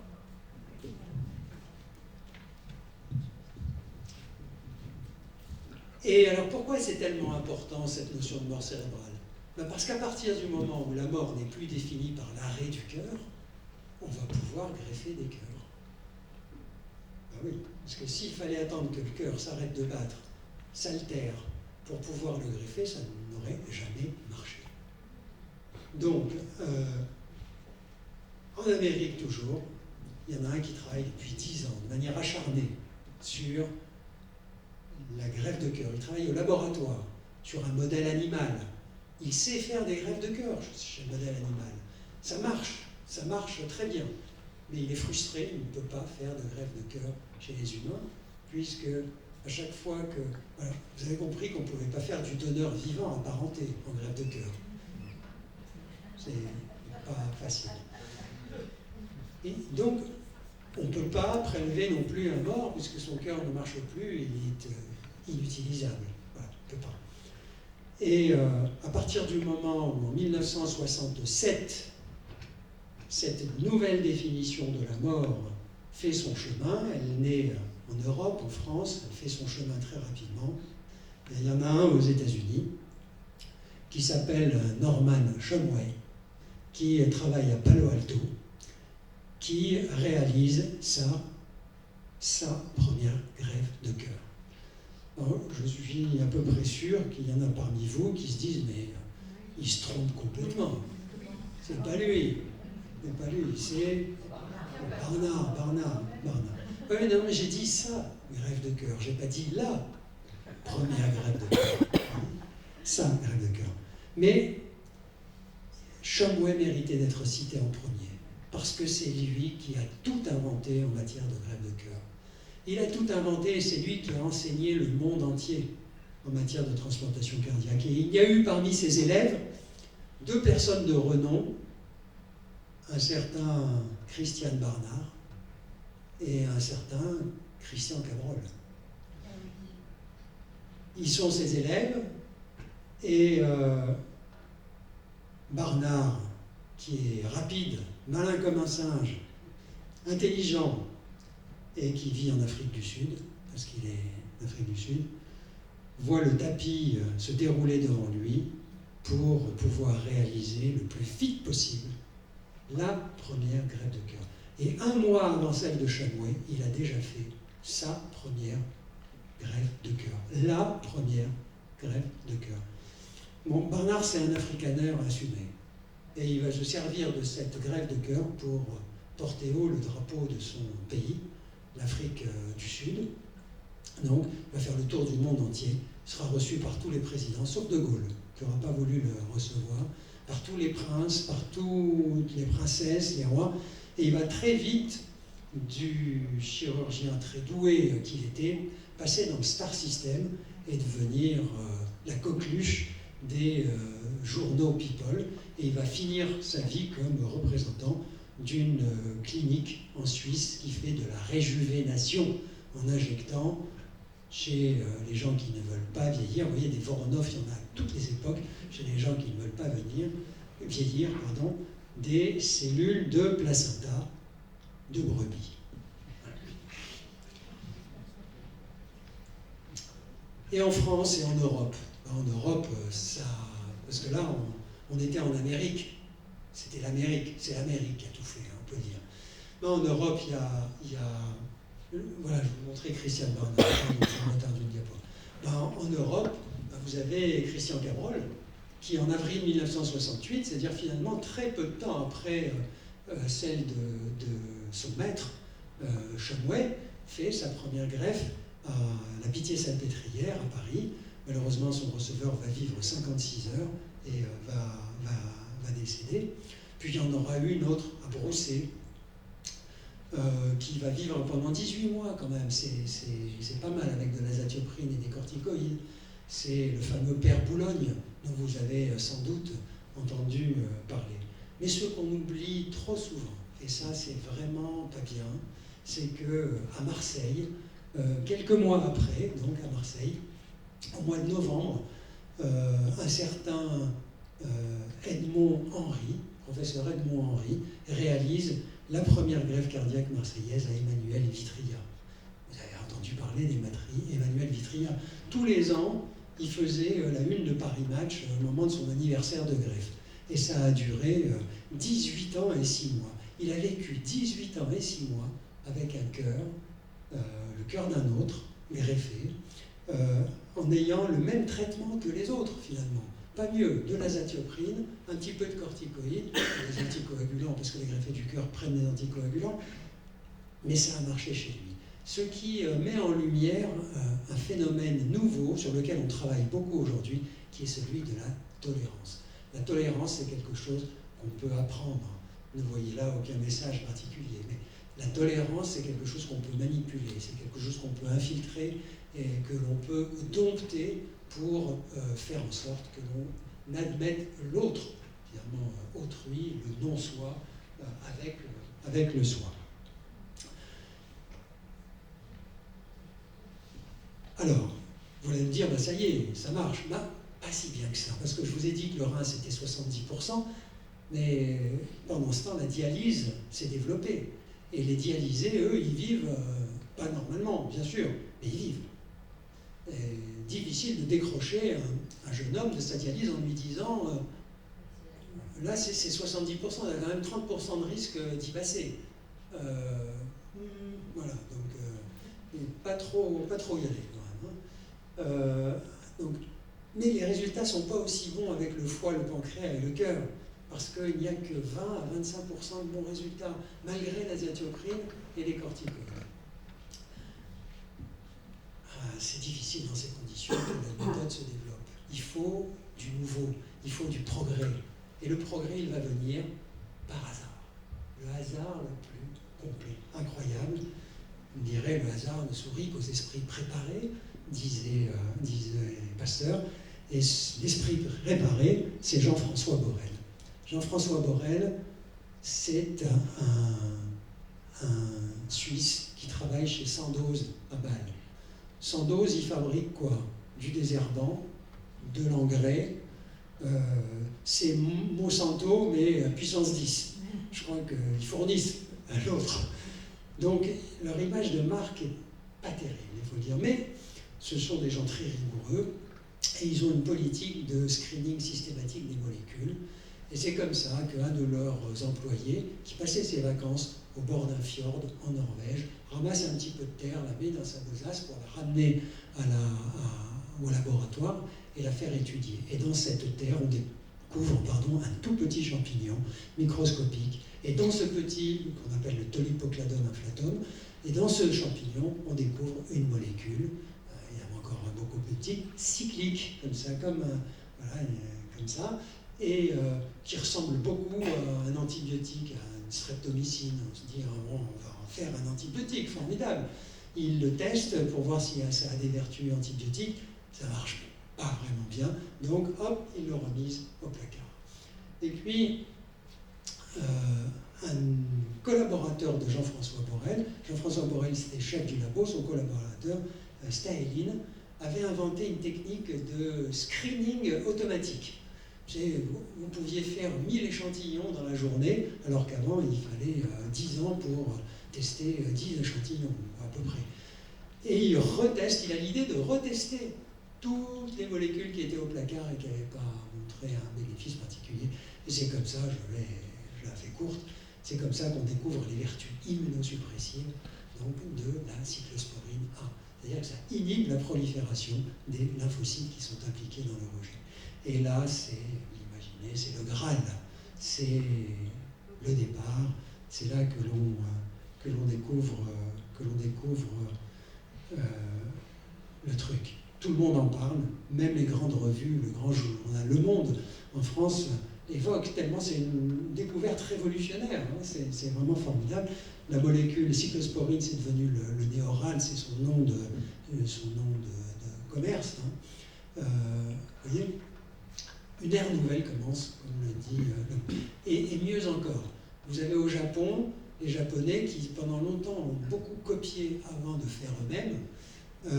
Ils se sont dit, nous aussi, on a de la terre volcanique, et donc au pied du mont Tsukuba, ils vont prendre de la terre, ils vont chercher un petit champignon, ils vont en trouver un d'ailleurs, et dans ce petit champignon, ils vont trouver aussi une molécule qui est cyclique, qui est un très mauvais antibiotique, et dont ils vont tester les vertus immunosuppressives, et qui va se révéler être un immense immunosuppresseur, encore mieux que la cyclosporine. 10 fois plus puissant avec des doses 10 fois moindres. Donc, et des effets secondaires beaucoup moins importants. Donc, vous imaginez la découverte fabuleuse. À partir de ce moment-là, c'est le Graal, la transplantation explose dans le monde entier, quel que soit l'organe, tout se greffe grâce à la cyclosporine et surtout au FK506, qu'on appelle aussi le tacrolimus, c'est son nom de commerce aujourd'hui. Bref, la greffe qui est au départ expérimentale, qui était devenue un petit peu clinique, avec vraiment, c'était l'opération de la dernière chance, la greffe, devenait l'opération de la seconde chance, et une transformation radicale. Enfin, un traitement grâce à la transplantation. Et on peut tout greffer. On peut greffer des cœurs-poumons, on peut greffer des blocs avec le foie, l'intestin, toute la cavité abdominale. Je vais la passer très vite, cette photo. On peut greffer des membres, vous avez 2 avant-bras transplantés aussi, puis on peut greffer des visages. Et qui a greffé le premier visage et les premiers membres? Lyon, encore Lyon, l'équipe de Jean-Michel Dubernard. En fait, c'est pas lui qui a fait la greffe, mais c'est lui qui a coordonné tout ça avec beaucoup de volonté, beaucoup d'intelligence. Il a réussi à mobiliser les équipes et les énergies qu'il fallait pour que ça fonctionne. Donc c'est pour vous dire Tiens. Voilà, donc à l'aube du XXIe siècle, 100 ans après Mathieu Jaboulet et Alexis Carrel, vous avez 70 à 90% des greffés qui vivent normalement 10 ans après une transplantation. La greffe devient un traitement qui est très efficace, qui est le plus efficace, vous avez ce qu'on appelle les défaillances d'organes. Et je vous le disais tout à l'heure, l'opération de dernière chance devient celle de la seconde chance. Et quand on a eu la chance, comme moi, de tomber dans la marmite de la transplantation, quand commençait à éclore cette spécialité, c'est-à-dire au moment où on découvrait la cyclosporine, vous imaginez qu'on ne peut que consacrer sa vie à cette spécialité. Voilà, donc il y a un mais, il y a un problème, big problème quand même. Le mais, c'est que il n'y a pas assez de greffons pour servir tout le monde. La greffe, c'est un peu le Titanic en train de couler. C'est-à-dire qu'il y a beaucoup plus de passagers qu'il n'y a de canots de sauvetage et de bouées. Et forcément, il y a des morts. Il y a des morts qui n'arrivent pas à trouver leur bouée de sauvetage. Donc, pourquoi ça? Une des grandes raisons, c'est que devant un état de mort cérébrale, il y a encore trop de familles qui refusent qu'on en prélève. 35 à 40% en France. C'est énorme. Alors que dans les pays anglo-saxons, dans les pays de culture protestante, vous allez me dire, et nous alors, il n'y a pas beaucoup de donneurs en état de mort cérébrale au Mazet-Savoie. Donc on ne va pas traiter la France entière grâce au Mazet-Touche. Donc, eh bien, en France, 35 à 40% des familles refusent le prélèvement. Il n'y a donc pas assez de greffons pour tout le monde. Alors, qu'est-ce qu'il faut quand il y a une pénurie? Il faut s'organiser. Quand il y a une pénurie, le secret, c'est l'organisation. C'est-à-dire, on ne peut pas se précipiter, greffer tout le monde un petit peu n'importe comment, à la manière dont se précipitaient les passagers du Titanic sur leur bateau, infaisable. Donc, il faut s'organiser. Et en France, on s'organise grâce à qui? On s'organise grâce à l'Agence de la biomédecine. L'Agence de la biomédecine, c'est une agence d'État qui a été créée pour réguler la transplantation, pour faire en sorte que chaque greffon prélevé en France soit attribué le mieux possible à celui qui en a le plus besoin au moment où est disponible le greffon. C'est assez rassurant de savoir qu'on a comme ça une agence d'État à l'éthique irréprochable, donc, qui se met à la disposition de l'activité de greffe d'organes. On pourra en parler si vous le souhaitez. Alors, qu'est-ce qu'on peut faire d'autre quand il n'y a pas de greffon? Plutôt que de voir mourir ceux qui ont besoin d'un greffon, on se tourne du côté des animaux. Eh oui, du côté des animaux, vous avez forcément entendu parler, ces dernières années, 22, 23, 24, des greffes qui avaient été faites à partir d'organes prélevés chez des porcs, greffe de cœur, greffe de poumons, greffe de foie, greffe de rein, bien sûr. Je crois qu'il y a quelques personnes qui aujourd'hui vivent avec un rein de porc depuis quelques mois aux États-Unis, greffé par l'équipe d'un certain Montgomery, qui est un type épatant, qui a travaillé toute sa vie sur le sujet. Mais ce ne sont pas n'importe quel porc. Vous ne pouvez... Non, n'y pensez même pas. N'y pensez pas. Ce ne sont pas n'importe quel porc. Ce sont des porcs élevés dans des fermes particulières. Ce sont des porcs qui sont génétiquement modifiés. Ce sont des porcs auxquels on a, au niveau de l'ADN, enlevé les fragments qui codent pour les protéines impliquées dans le rejet. Vous voyez, quand on les supprime, il y a moins ou il n'y a plus de rejet. Et on n'en est qu'au début. Donc on commence à faire des fermes d'animaux transgéniques, comme ça. Ça devient un vrai business, d'ailleurs, parce que ces animaux-là coûtent excessivement cher. Il y a des appels de fonds très régulièrement. D'ailleurs, je vais vous dire quelque chose, c'est qu'à chaque fois que vous entendez parler d'une xénogreffe dans la grande presse, le lendemain, il y a un appel de fonds. C'est comme ça que ça marche aux États-Unis, et c'est par centaines, par milliards de dollars que se font les investissements et le bénéfice, en tout cas, souhaité. Et puis, on fait des choses encore plus fantastiques aujourd'hui, et ça, je crois que ça va être le futur du futur. Essayez de me suivre là. Ne lisez pas ce qui est marqué, ne regardez que les numéros. On prend dans une éprouvette un blastocyste, c'est-à-dire une cellule embryonnaire au stade où il y a une dizaine, une quinzaine de cellules. C'est pas grand-chose. On prend un blastocyste de porc. Dans ce blastocyste de porc, on inocule une cellule souche humaine qu'on a prise dans le cordon, dans le sang du cordon ombilical. Il y a plein de cellules souches pluripotentes, c'est-à-dire des cellules souches qui sont capables de faire des tas de choses, qui vont plus tard se transformer en ce qu'on veut. Donc on inocule, dans ce blast, on inocule une cellule souche de porc, puis cet embryon, là, au stade de blast, on le réintroduit dans l'utérus du porc, de la truie.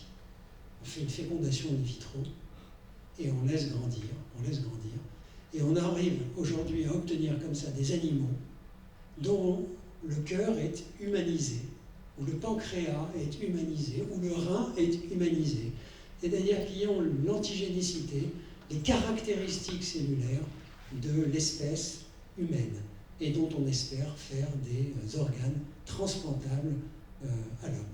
Donc vous voyez, c'est un pan fabuleux de la recherche qui est en train de s'ouvrir et qui interroge évidemment sur l'humanité, sur l'espèce humaine. Ce qui fait dire à la plupart des gens qui ont fait de la transplantation, comme moi, qui ont commencé au début de la greffe, que demain, le problème ne sera pas tellement technique. On arrive à faire à peu près ce qu'on veut. Il va être éthique, philosophique, religieux. Et c'est incontestablement là que l'homme, avec un grand H, aura sa place face à l'intelligence artificielle. J'arrête là. Je vous remercie.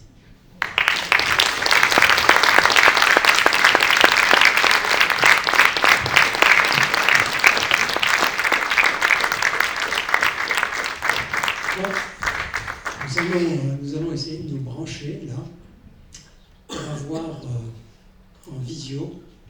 Il est en visio? D'accord. Je l'introduis simplement rapidement. André Le Dutour que j'ai connu quand il était tout petit.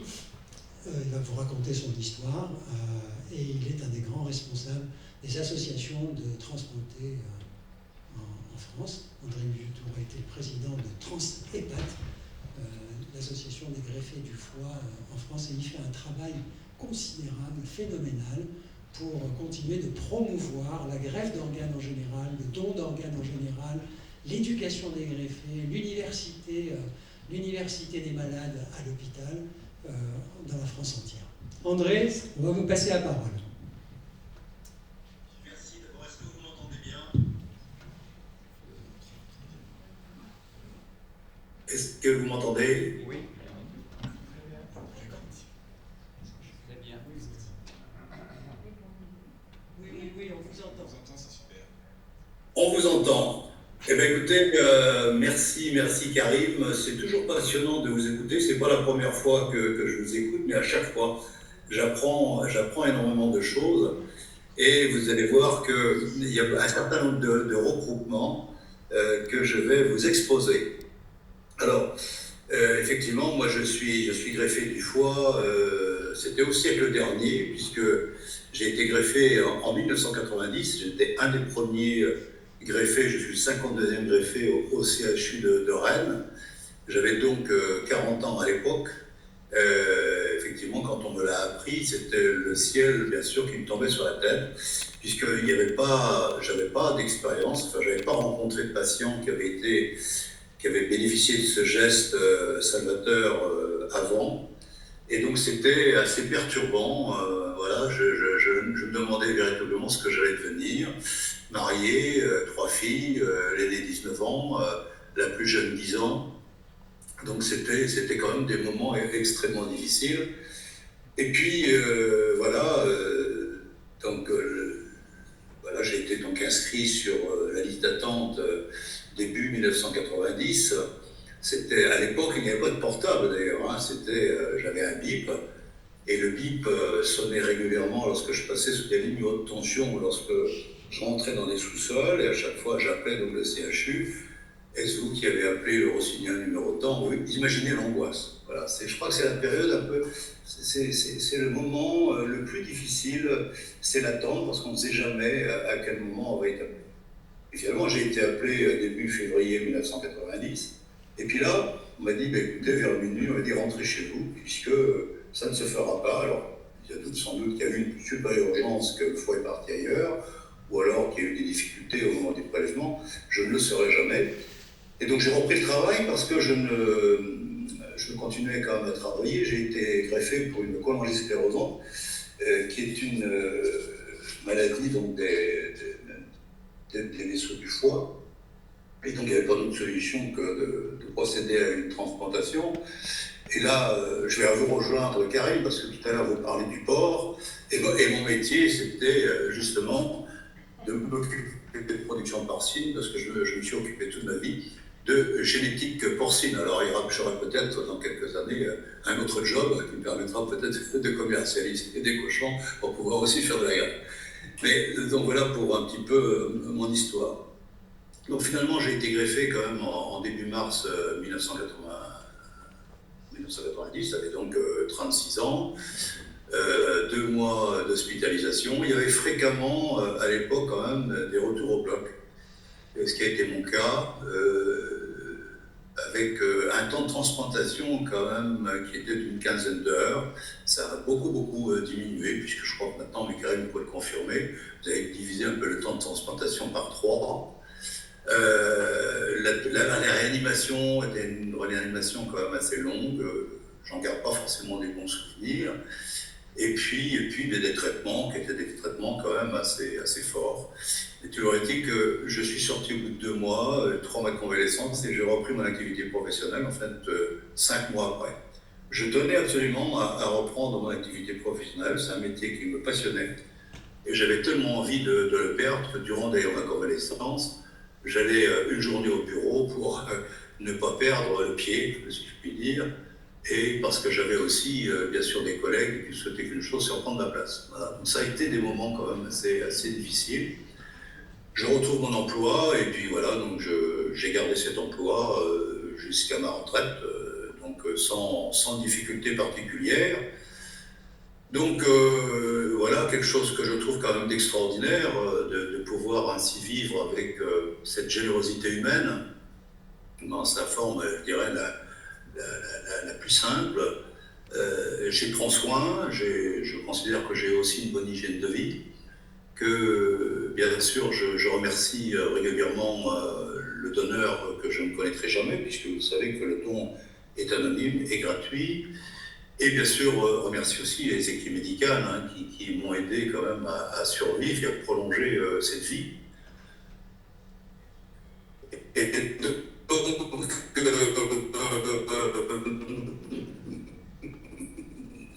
des patients avant la greffe, qui avaient des déficits de sagesse. Et donc j'ai souhaité créer une association en 1991, c'est-à-dire un an après la greffe, justement pour venir en aide aux patients en pré-greffe ou effectivement en post-greffe. Et ainsi, à partir de 2007, j'ai obtenu les autorisations, notamment aussi à CHU de Rennes, de pouvoir visiter les patients au pied du lit, hein, lorsqu'ils sont hospitalisés pendant quelques jours, pour bénéficier d'un certain nombre d'examens et juger de l'opportunité de la greffe à l'issue de ces quelques jours. Et il y a un temps désormais qui est dédié, le mercredi matin, à la rencontre avec des patients. Voilà, je pense que c'est quelque chose d'extrêmement important, puisque quand j'ai en face de moi quelqu'un qui est allongé sur son lit et qui s'interroge sur aussi son avenir, d'avoir en face de lui quelqu'un qui a 36 ans de greffe, c'est assez réconfortant. Et c'est encore plus réconfortant par les proches lorsqu'ils sont là. Alors, bon, on n'est pas là pour remplacer bien sûr les professionnels de santé qui ont des compétences académiques et cliniques. En ce qui nous concerne, on a le vécu en fait de la greffe, et ce qui permet de répondre bien évidemment aux questions toutes simples, la manière dont on vit avec une transplantation, les difficultés éventuelles, etc., etc. Donc ce sont des questions qui sont extrêmement très simples. Ça leur fait énormément de bien. Les retours que nous avons aussi des soignants sont aussi excellents, puisque voilà, ça leur permet de se projeter quand même vraiment dans l'avenir. Donc c'est une action importante. Donc j'ai créé cette association en 1991, j'y suis toujours. Et j'ai présidé aussi la Fédération nationale, comme le disait Karim, de 2010 à 2019, et j'en suis toujours le vice-président. Nous avons 13 associations interrégionales en France. Bientôt, nous en aurons 15, puisque je suis sur le point de créer une association à Grenoble et une autre à Nice, ce qui fera 15. Et donc, ce qui me permet aussi de rencontrer, bien sûr, beaucoup d'équipes de transplantation aussi en France. Et donc, vous avez parlé effectivement, Karim, de la sensibilisation aux dons d'organes. Alors, je pense que la sensibilisation, elle doit se faire déjà dans les établissements de santé, auprès des professionnels, auprès des futurs professionnels, et donc, et puis bien sûr auprès du grand public. Nous avons décidé, il y a maintenant 3 ans, de constituer au niveau national un collectif qu'on appelle le collectif Greffe Plus, qui réunit donc les présidents des différentes associations des greffés, avec la particularité en France, c'est que nous avons une association par organe, dont je connais tous. Nous aurons d'ailleurs le mardi prochain une visio pour pouvoir échanger. Et on a eu en fait l'idée de proposer en fait aux municipalités, aux maires des communes, que leur ville devienne ambassadrice du don d'organes. Alors peut-être avez-vous déjà vu fleurir à l'entrée des villes des panneaux ville ambassadrice ou village ambassadeur du don d'organes. C'est une action donc une action de Greffe Plus. Cette opération a quand même un certain succès, puisque nous en sommes 3 ans après à 1100 villes ambassadrices du don d'organes, ou villages pour les plus petites communes. Mais on a dépassé effectivement le stade aussi des villes ambassadrices, puisqu'il y a maintenant bien sûr des hôpitaux.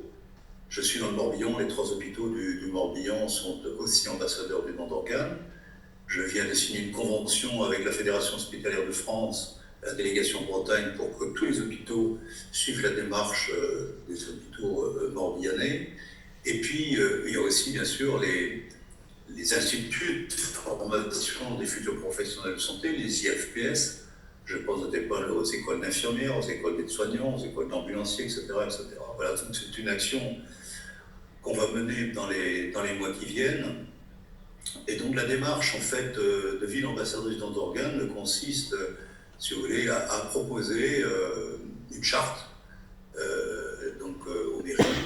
Et cette charte précise propose un certain nombre d'actions à mener, notamment des actions autour de la journée du 22 juin, qui est la journée nationale du don d'organes, de la greffe et de reconnaissance aux donneurs, de pouvoir proposer la plantation d'arbres, fait souvent avec le conseil municipal des enfants par exemple. Le but étant bien sûr de sensibiliser le public au don d'organes. Voilà, donc on a peu de refus. Les maires considèrent que c'est une action, bien sûr, de santé publique, mais qui n'est pas une action qui divise. Au contraire, c'est une action où on parle de solidarité, de générosité. Vous avez vrai qu'on a, j'avoue qu'on a quand même. Donc voilà, on continue ces actions, mais il y a aussi des entreprises. Récemment, j'étais dans une entreprise de 450 salariés, qui est une entreprise qui fabrique du mobilier d'ailleurs hospitalier dans le Morbihan.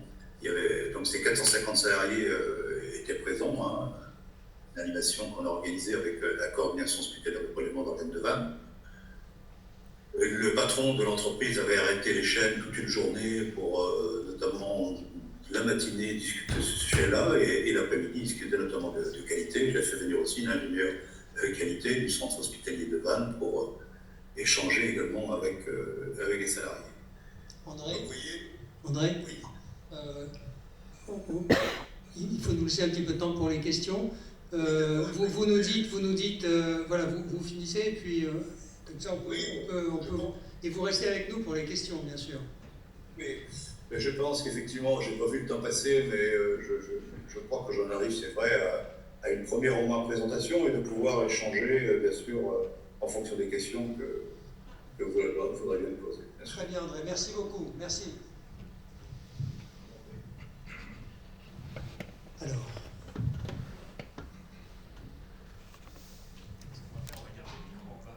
On garde le micro en bas. Et vous parlez très fort. Et je parle très fort. Alors. Oui, pour les questions. C'est pas moi qui les pose. Parce qu'on peut l'envisager comme ça. Mais dans des notes.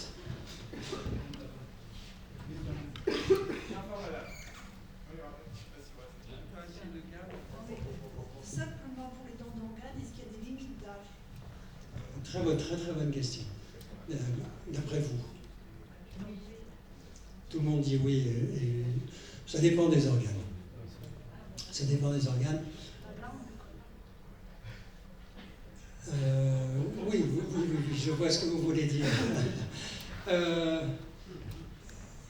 Pour les, je dirais que les cœurs, ça reste encore la cinquantaine, vous voyez. Parce qu'il ne faut pas non plus que le cœur soit épuisé ou alors altéré. C'est qu'après 50 ans, on a souvent quelques plaques d'athérome, des calcifications sur les coronaires. Donc, même si on a une conduite de vie exemplaire, hein, c'est l'âge. On a les artères on a l'âge de ces artères et inversement. Pour le foie, il n'y a pas de limite. Non. Il m'est arrivé de greffer des foies de 90 ans et plus, qui marchent remarquablement bien. Et j'ajoute qu'un foie de 90 ans peut vivre 20 ou 30 ans chez son receveur. Donc ça interroge un petit peu sur la vitalité, sur la longévité, sur le déclenchement des phénomènes d'apoptose et de mort cellulaire, vous voyez. Il y a sans doute des gens qui travaillent sur le sujet.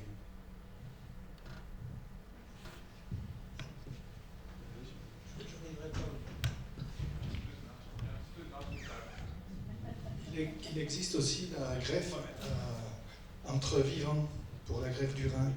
Est-ce que vous pouvez nous l'expliquer un petit peu?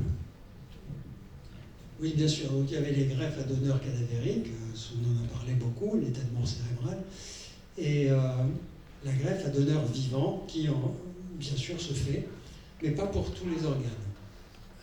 Imaginez bien qu'on ne peut pas faire ça avec le cœur. On peut le faire avec les reins, parce qu'on a 2 reins, et qu'un seul rein marche très bien pour assurer une fonction normale, fonction rénale normale. Donc on en prend un autre pour le greffer.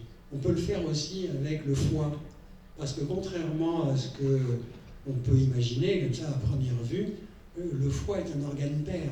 Nous avons 2 foies, ils sont collés l'un à l'autre, mais nous en avons 2, un gauche et un droit. Et le métier du chirurgien, c'est de savoir les séparer au bon endroit, avec la bonne technique, pour en faire 2. Donc pour pouvoir en donner une partie à un enfant ou à un adulte. Le pancréas peut aussi se donner pour moitié le poumon.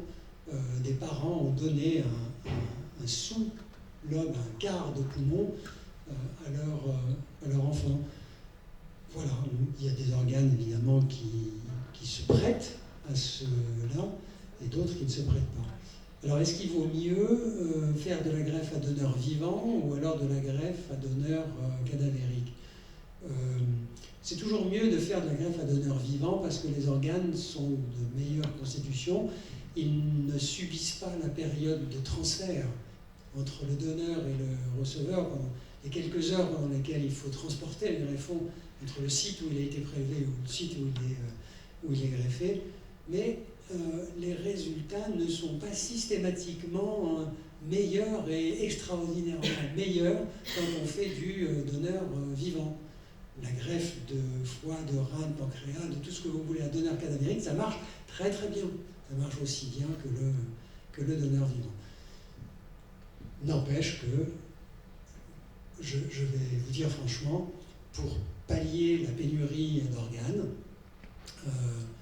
bien sûr, il faut développer le donneur vivant, il faut le développer, mais ce n'est pas parce qu'on arrive à développer le donneur vivant qu'il faut s'arrêter de pousser à développer le donneur cadavérique, à enseigner la population, à faire comprendre, à donner les résultats, à montrer patte blanche, c'est-à-dire à montrer qu'il y a de la transparence absolue dans tout ça, qu'il y a une agence de la biomédecine à l'éthique irréprochable qui s'occupe de la distribution des organes, qui sert en premier le plus grave, toujours c'est celui qui est le plus méritant au sens de gravité de la maladie, qui est servi le premier. Vous voyez, tout ceci compte, et on a l'impression qu'on atteint une espèce de plafond de verre, pour reprendre une expression couramment utilisée. On ne passe pas les 60% d'acceptation, il y a encore 35-40% de refus systématiques. Oui. Puisqu'on a ce monsieur là au téléphone, toujours, en vidéo, moi je suis horrifiée par les 40% de refus des familles. J'imaginais qu'on n'aurait un jour pas plus à demander à quiconque son avis, mais bon. Il n'empêche, monsieur, si vous alliez dans les écoles, est-ce qu'on pourrait informer les petits-enfants, les moyens-enfants, les grands-enfants? Parce qu'on fait des tas d'informations, mais est-ce qu'on... C'est fait? C'est fait. Moi, j'ai jamais entendu parler de ça.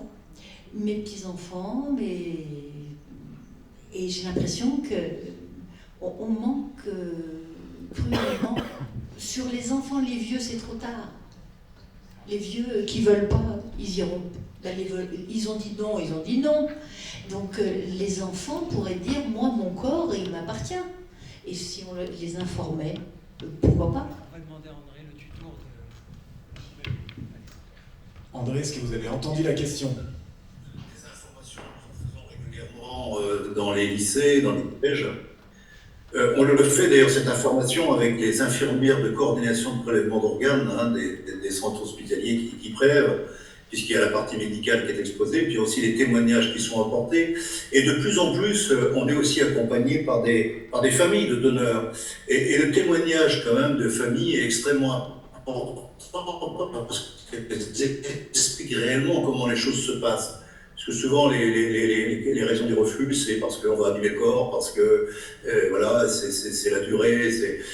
Ces réponses-là, elles sont apportées justement par des donneurs.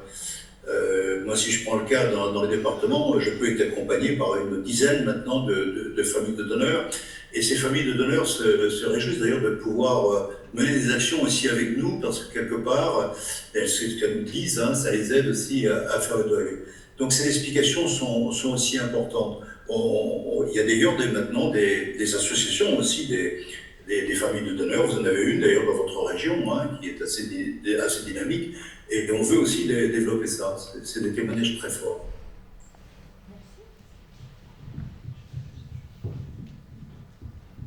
En fait, hier soir, à l'issue de la projection cinéma, il y avait la DOT qui était là, donc qui était représentée, et qui expliquait les actions qui étaient conduites dans les établissements scolaires. Après, il y a quelques élus dans la salle, on pourrait imaginer venir sensibiliser avec le réseau professionnel de santé Vive à Réunion, les enfants ou les jeunes du territoire sur les enjeux de greffe d'organes.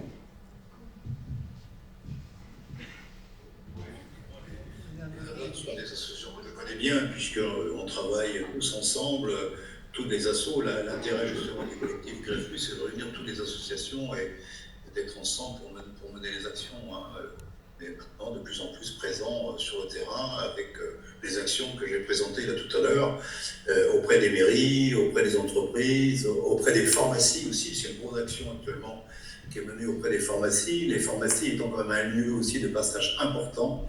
Et voilà, on a de plus en plus de pharmacies qui veulent s'investir, notamment dans la promotion du don.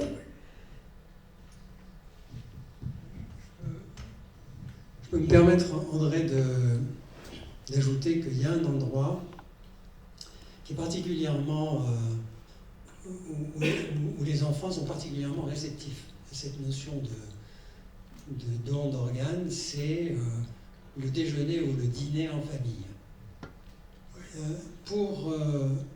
Souvent, le refus vient de l'ignorance. Quand vous savez, la mort, ça arrive, boum, ça vous tombe dessus, un jeune, il vivait, et puis une seconde après, il n'y est plus. Le film d'hier nous l'a montré à la perfection. Si vous n'avez pas parlé de ça avant, comment voulez-vous qu'un père, qu'une mère, à qui on demande est-ce qu'il était pour le don d'organes ou pas, est-ce qu'on peut prélever, ça devient horriblement difficile. Moi, je me souviens d'en avoir parlé avec mes enfants. Nous étions à table, on chahutait comme d'habitude, mais j'ai glissé dans la conversation, on parlait de mon métier, puis on en a parlé. Alors, est-ce que tu donnerais, toi, évidemment, un enthousiasme incroyable pour le don. Les enfants, ils ne comprennent pas qu'on puisse dire non dès lors qu'il s'agit de sauver quelqu'un derrière. Donc c'est vraiment le moment, c'est l'endroit idéal pour en parler. Il faut en parler en famille. Il faut en parler une fois, ça suffit. Une seule fois, en famille, échanger, avoir une opinion. Voilà. Et puis après, on se sent libéré de ce fardeau de porter le choix à soi tout seul. C'est terrible. Oui, je suis tout à fait d'accord avec vous, Karim. Je pense que c'est dans la cellule familiale qu'il faut déjà en parler. L'important, c'est de connaître la position de chacun. On est pour, on est contre, mais on se le dit. C'est le message d'ailleurs qu'on veut faire passer entre proches, on se le dit. De manière, lorsque le malheur arrive, au moins, voilà, les proches sont capables de rapporter un petit peu la position qui a été celle du défunt survivant. C'est le message qu'on veut faire passer. Oui. L'infirmière qui intervenait hier au nom d'Adot 43 rappelait que chacun en nous, on avait 7 vies. 7 vies? Oui, 7 vies, c'est-à-dire qu'on peut sauver cette personne en donnant ses organes. Pour les cellules souches, quid? Je veux dire, est-ce qu'on dit aux femmes qui accouchent, on va prélever vos cellules souches du cordon? Oui ou non? On informe, on prélève systématiquement ou pas? Systématiquement, je ne crois pas, mais on prélève et on informe. Parce que ces cellules souches, c'est l'avenir. Oui, mais encore faut-il savoir ce qu'on va en faire et comment on les conserve. On les conserve. On les congèle. On congèle. Il y a derrière le processus de congélation toute une bureaucratie énorme. Ça a un coût aussi. Qui paye quoi, comment ça... Est-ce que, par exemple, le levier des directives anticipées pourrait être utilisé et justement en développant ça aux côtés des jeunes, etc., comme un outil indispensable à indiquer, peut-être, non? Ça pourrait marcher?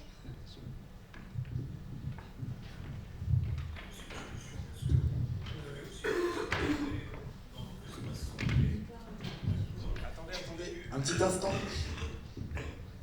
On vous entendez pas. Un petit instant, c'est à vous. Oui, ce que je voulais dire, il y a une possibilité aussi d'inscrire votre position, notamment dans l'espace santé maintenant, puisqu'il y a une rubrique d'ailleurs, avez-vous été informé sur le don d'organes? Vous pouvez rajouter effectivement dans l'espace santé la position que vous avez prise. participer, effectivement, ça fait partie des possibilités aussi de le dire. Mais l'important, c'est aussi de noter, c'est bien, mais de le dire à ses proches, c'est le plus important. Petite question, tout le monde a son dossier Mon Espace Santé. C'est dommage, c'est dommage. C'est vraiment je crois que c'est une découverte, enfin c'est une invention extraordinaire. Être détenteur de son dossier et pouvoir le partager.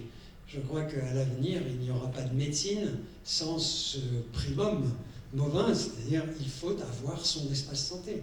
Ce n'est qu'à ce prix-là que nous pourrons développer la télémédecine, que nous pourrons faire de la santé publique, de la prévention. Mon espace santé, donc voilà. Et vous mettez dans mon espace santé, je refuse de donner mes organes. Vous allez avoir du mal à le marquer. Et par contre, vous pouvez marquer, voilà. Je souhaite, si d'aventure j'étais en état de mort cérébrale, je souhaite que l'on prélève tous mes organes, ou alors que ceci ou que cela. C'est tellement facile à faire. Alors, les cartes, non. Ça n'est pas franchement utile parce que...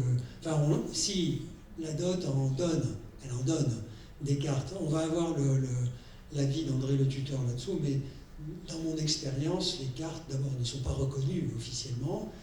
Ça n'a aucune valeur légale, bien sûr. Mais en plus, il arrive qu'on ne l'ait pas sur soi au moment où on meurt. Voilà. C'est exactement ça. C'est vrai que les cartes, on ne les retrouve pas forcément. Et puis, remplir sa carte, mais c'est pareil, sans le dire à ses proches, ça ne présente pas d'intérêt. Voilà.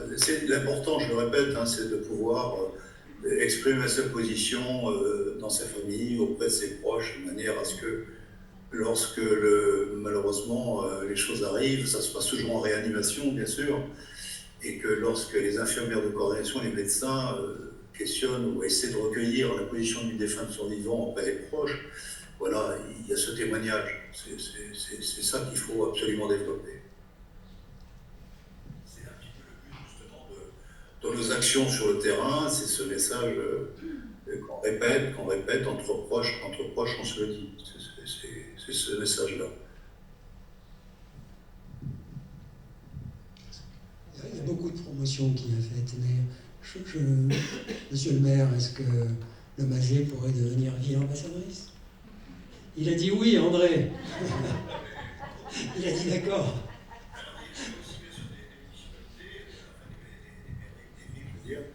Mais il y a aussi des communautés de communes, des commémorations, de plus en plus d'ailleurs.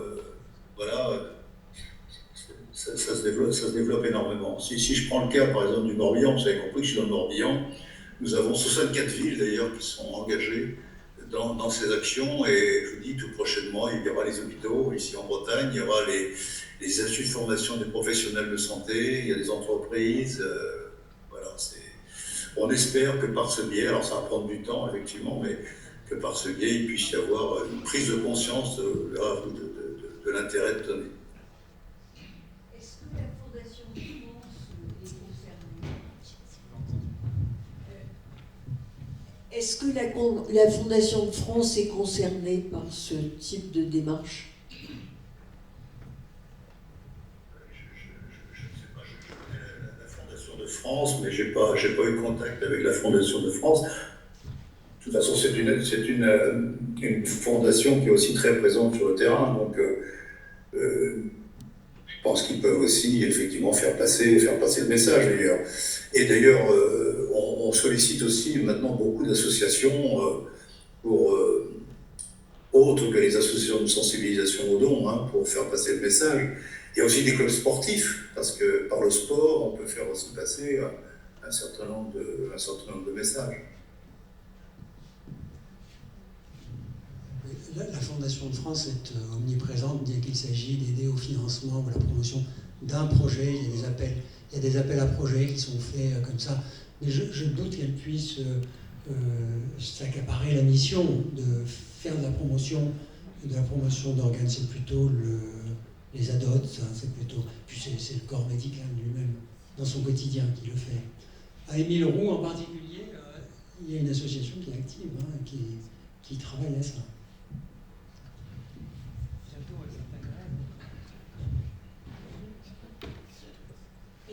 Il y a bien eu une nouvelle loi qui a inversé, il y a une nouvelle loi qui a inversé le choix. Donc ça n'a pas changé la donne, ça, maintenant. Au lieu de dire oui, je veux prélever, on dit non, je ne veux pas être prélevé. Mais donc ça n'a pas changé la donne par rapport aux possibilités d'avoir des greffons.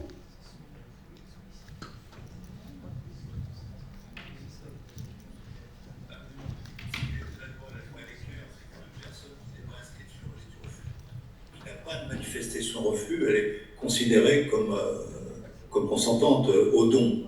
Dans la pratique, c'est un peu plus compliqué, puisque voilà, les infirmières, c'est beaucoup des filles, hein, qui recueillent quand même la vie, bien sûr, du défunt de son vivant. Et souvent, c'est le retour que nous avons, il suffit qu'une personne dans la famille dise non, non, on ne prélève pas, et il n'y a pas de prélèvement. Et les coordinations ne vont pas s'opposer à cette décision. On ne peut pas rajouter encore de la douleur à la douleur, effectivement. Ça, c'est une des grandes ambiguïtés de la loi. Théoriquement, on a le droit de prélever. Je mets au défi quiconque d'aller contre la vie de la famille dans un instant aussi dramatique que celui de la mort d'un jeune. C'est assez terrible. Donc, très respectueux de la loi, à la fois, et avant tout de la famille, du choix de la famille. Si les familles disent non, c'est qu'on n'a pas su convaincre. C'est qu'on n'a pas su expliquer. Il vaut mieux aborder les choses de cette manière pour se remettre en cause, se remettre en question. Si ça n'a pas marché, il y a quelque chose. Donc il faut corriger le problème.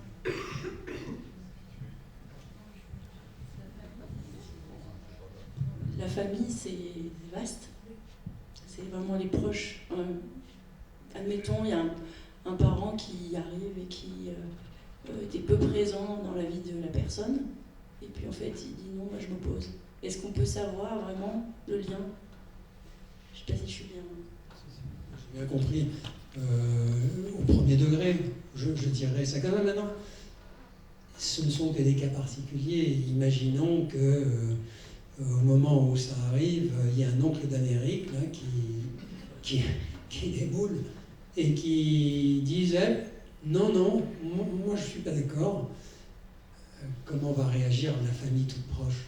Elle est influençable, surtout si c'est un oncle d'Amérique.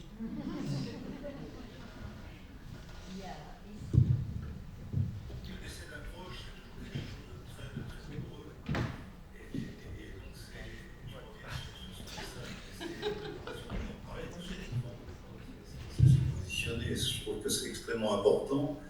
Et si les proches l'ont entendu, ils ne s'opposeront pas à la décision du patient.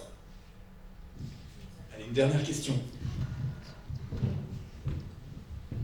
En parlant de l'oncle d'Amérique, aux États-Unis, ce qu'on a fait dans beaucoup d'États, c'est de mettre le don d'organes carrément sur le permis de conduire. Et comme ça, la personne y prend sa responsabilité vis-à-vis de ce qu'il souhaite.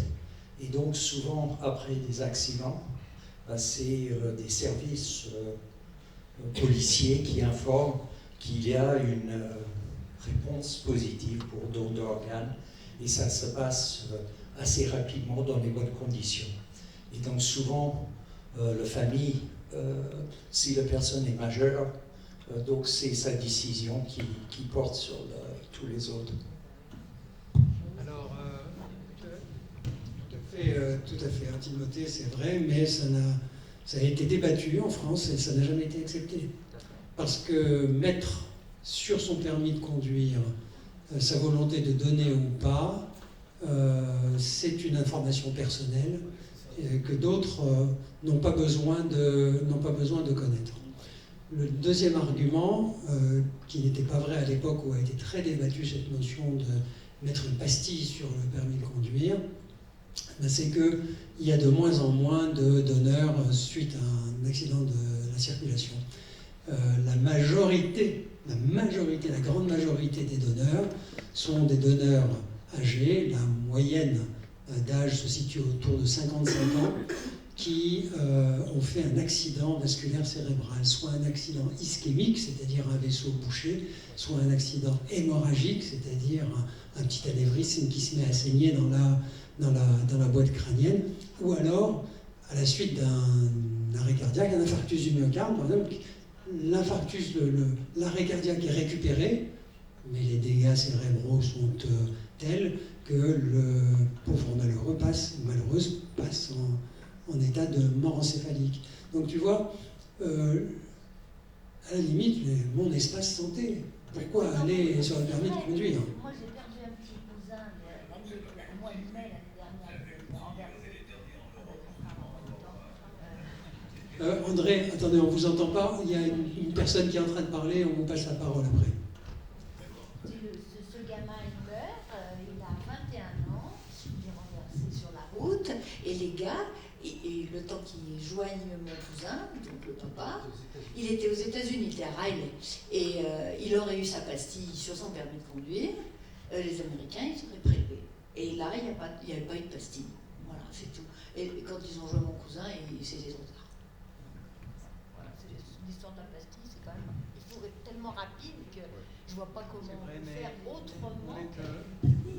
C'est vrai, la pastille, mais on est en France.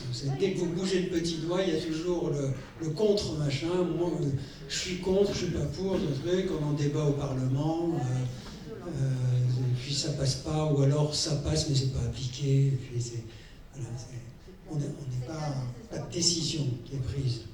Voilà, et on travaille avec ça. On est obligé de faire avec ça. Et mon espace santé, j'insiste, ce serait tellement plus facile. C'est une vraie pastille, ça. André, vous vouliez parler?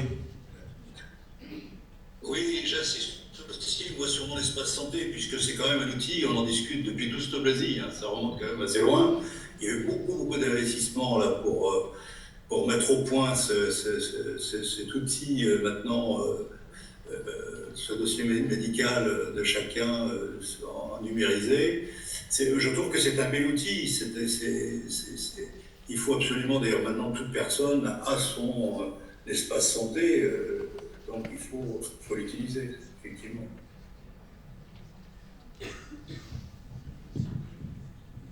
Il y a encore une dernière question. C'est sur le porc génétiquement modifié. En France, ça se fait. Et puis, est-ce que le receveur est informé qu'il reçoit un cœur de porc? Enfin, génétiquement. Il le sait quand il se regarde dans la glace après. Non. C'est une plaisanterie, une butaille, évidemment. Bien sûr qu'il le sait. Tout est transparent. Aujourd'hui. Oh, pas du tout. Non. En matière de donneur, de don d'organes, l'anonymat du donneur est préservé. Personne ne le sait. Vous savez que moi-même qui fais des greffes et des prélèvements, quand je fais un prélèvement, je ne sais jamais l'identité de la personne que je prélève. Je n'ai aucun moyen de savoir. Et à partir, quand le donneur est sorti du secteur réanimation pour aller en salle d'opération, c'est fini. L'anonymat tombe et on ne peut plus savoir qui c'est. C'est quoi le nom du porc? Alors après, on peut savoir le numéro du porc, parce qu'ils ont tous un numéro à l'oreille. Alors, est-ce qu'il existe des fermes d'élevage d'animaux génétiquement modifiés en France? Oui, il y en a une société qui est en train de se mettre en place, là aujourd'hui, qui est assez avancée, dans la région nantaise, et donc dont la spécialité sera de fabriquer des porcs transgéniques, comme ça. C'est vraiment l'avenir du futur, ça. Je ne pense pas que le problème sera technique. Il sera éthique, il sera religieux, il sera philosophique, mais sûrement pas technique, parce que grâce aux ciseaux génétiques, vous avez entendu parler de ce CRISPR-Cas9 cette molécule avec laquelle on est capable de découper l'ADN, de le remplacer, c'est extraordinaire, on fait un peu ce qu'on veut. Ouais.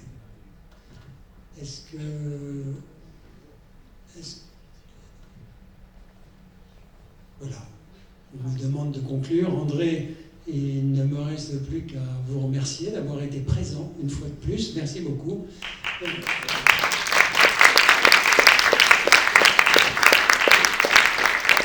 Je voulais remercier les... André, on ne vous entendait pas, c'est à vous. Allez-y, André. Et puis ravi, effectivement, que la ville où vous êtes devienne ambassadrice du don d'organes, bien sûr. Ça permettra de poursuivre l'information auprès des habitants, auprès du grand public. Et ravi.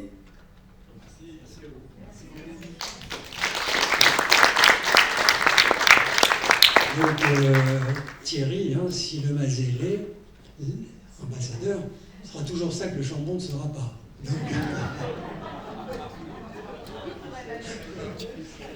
Donc, il ne sera qu'après, en deuxième position. Voilà, merci à tous, merci d'être venus nombreux.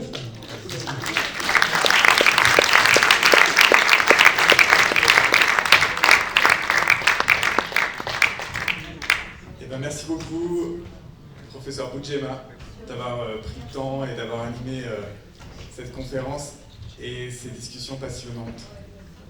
Merci à vous. Et encore bravo, merci.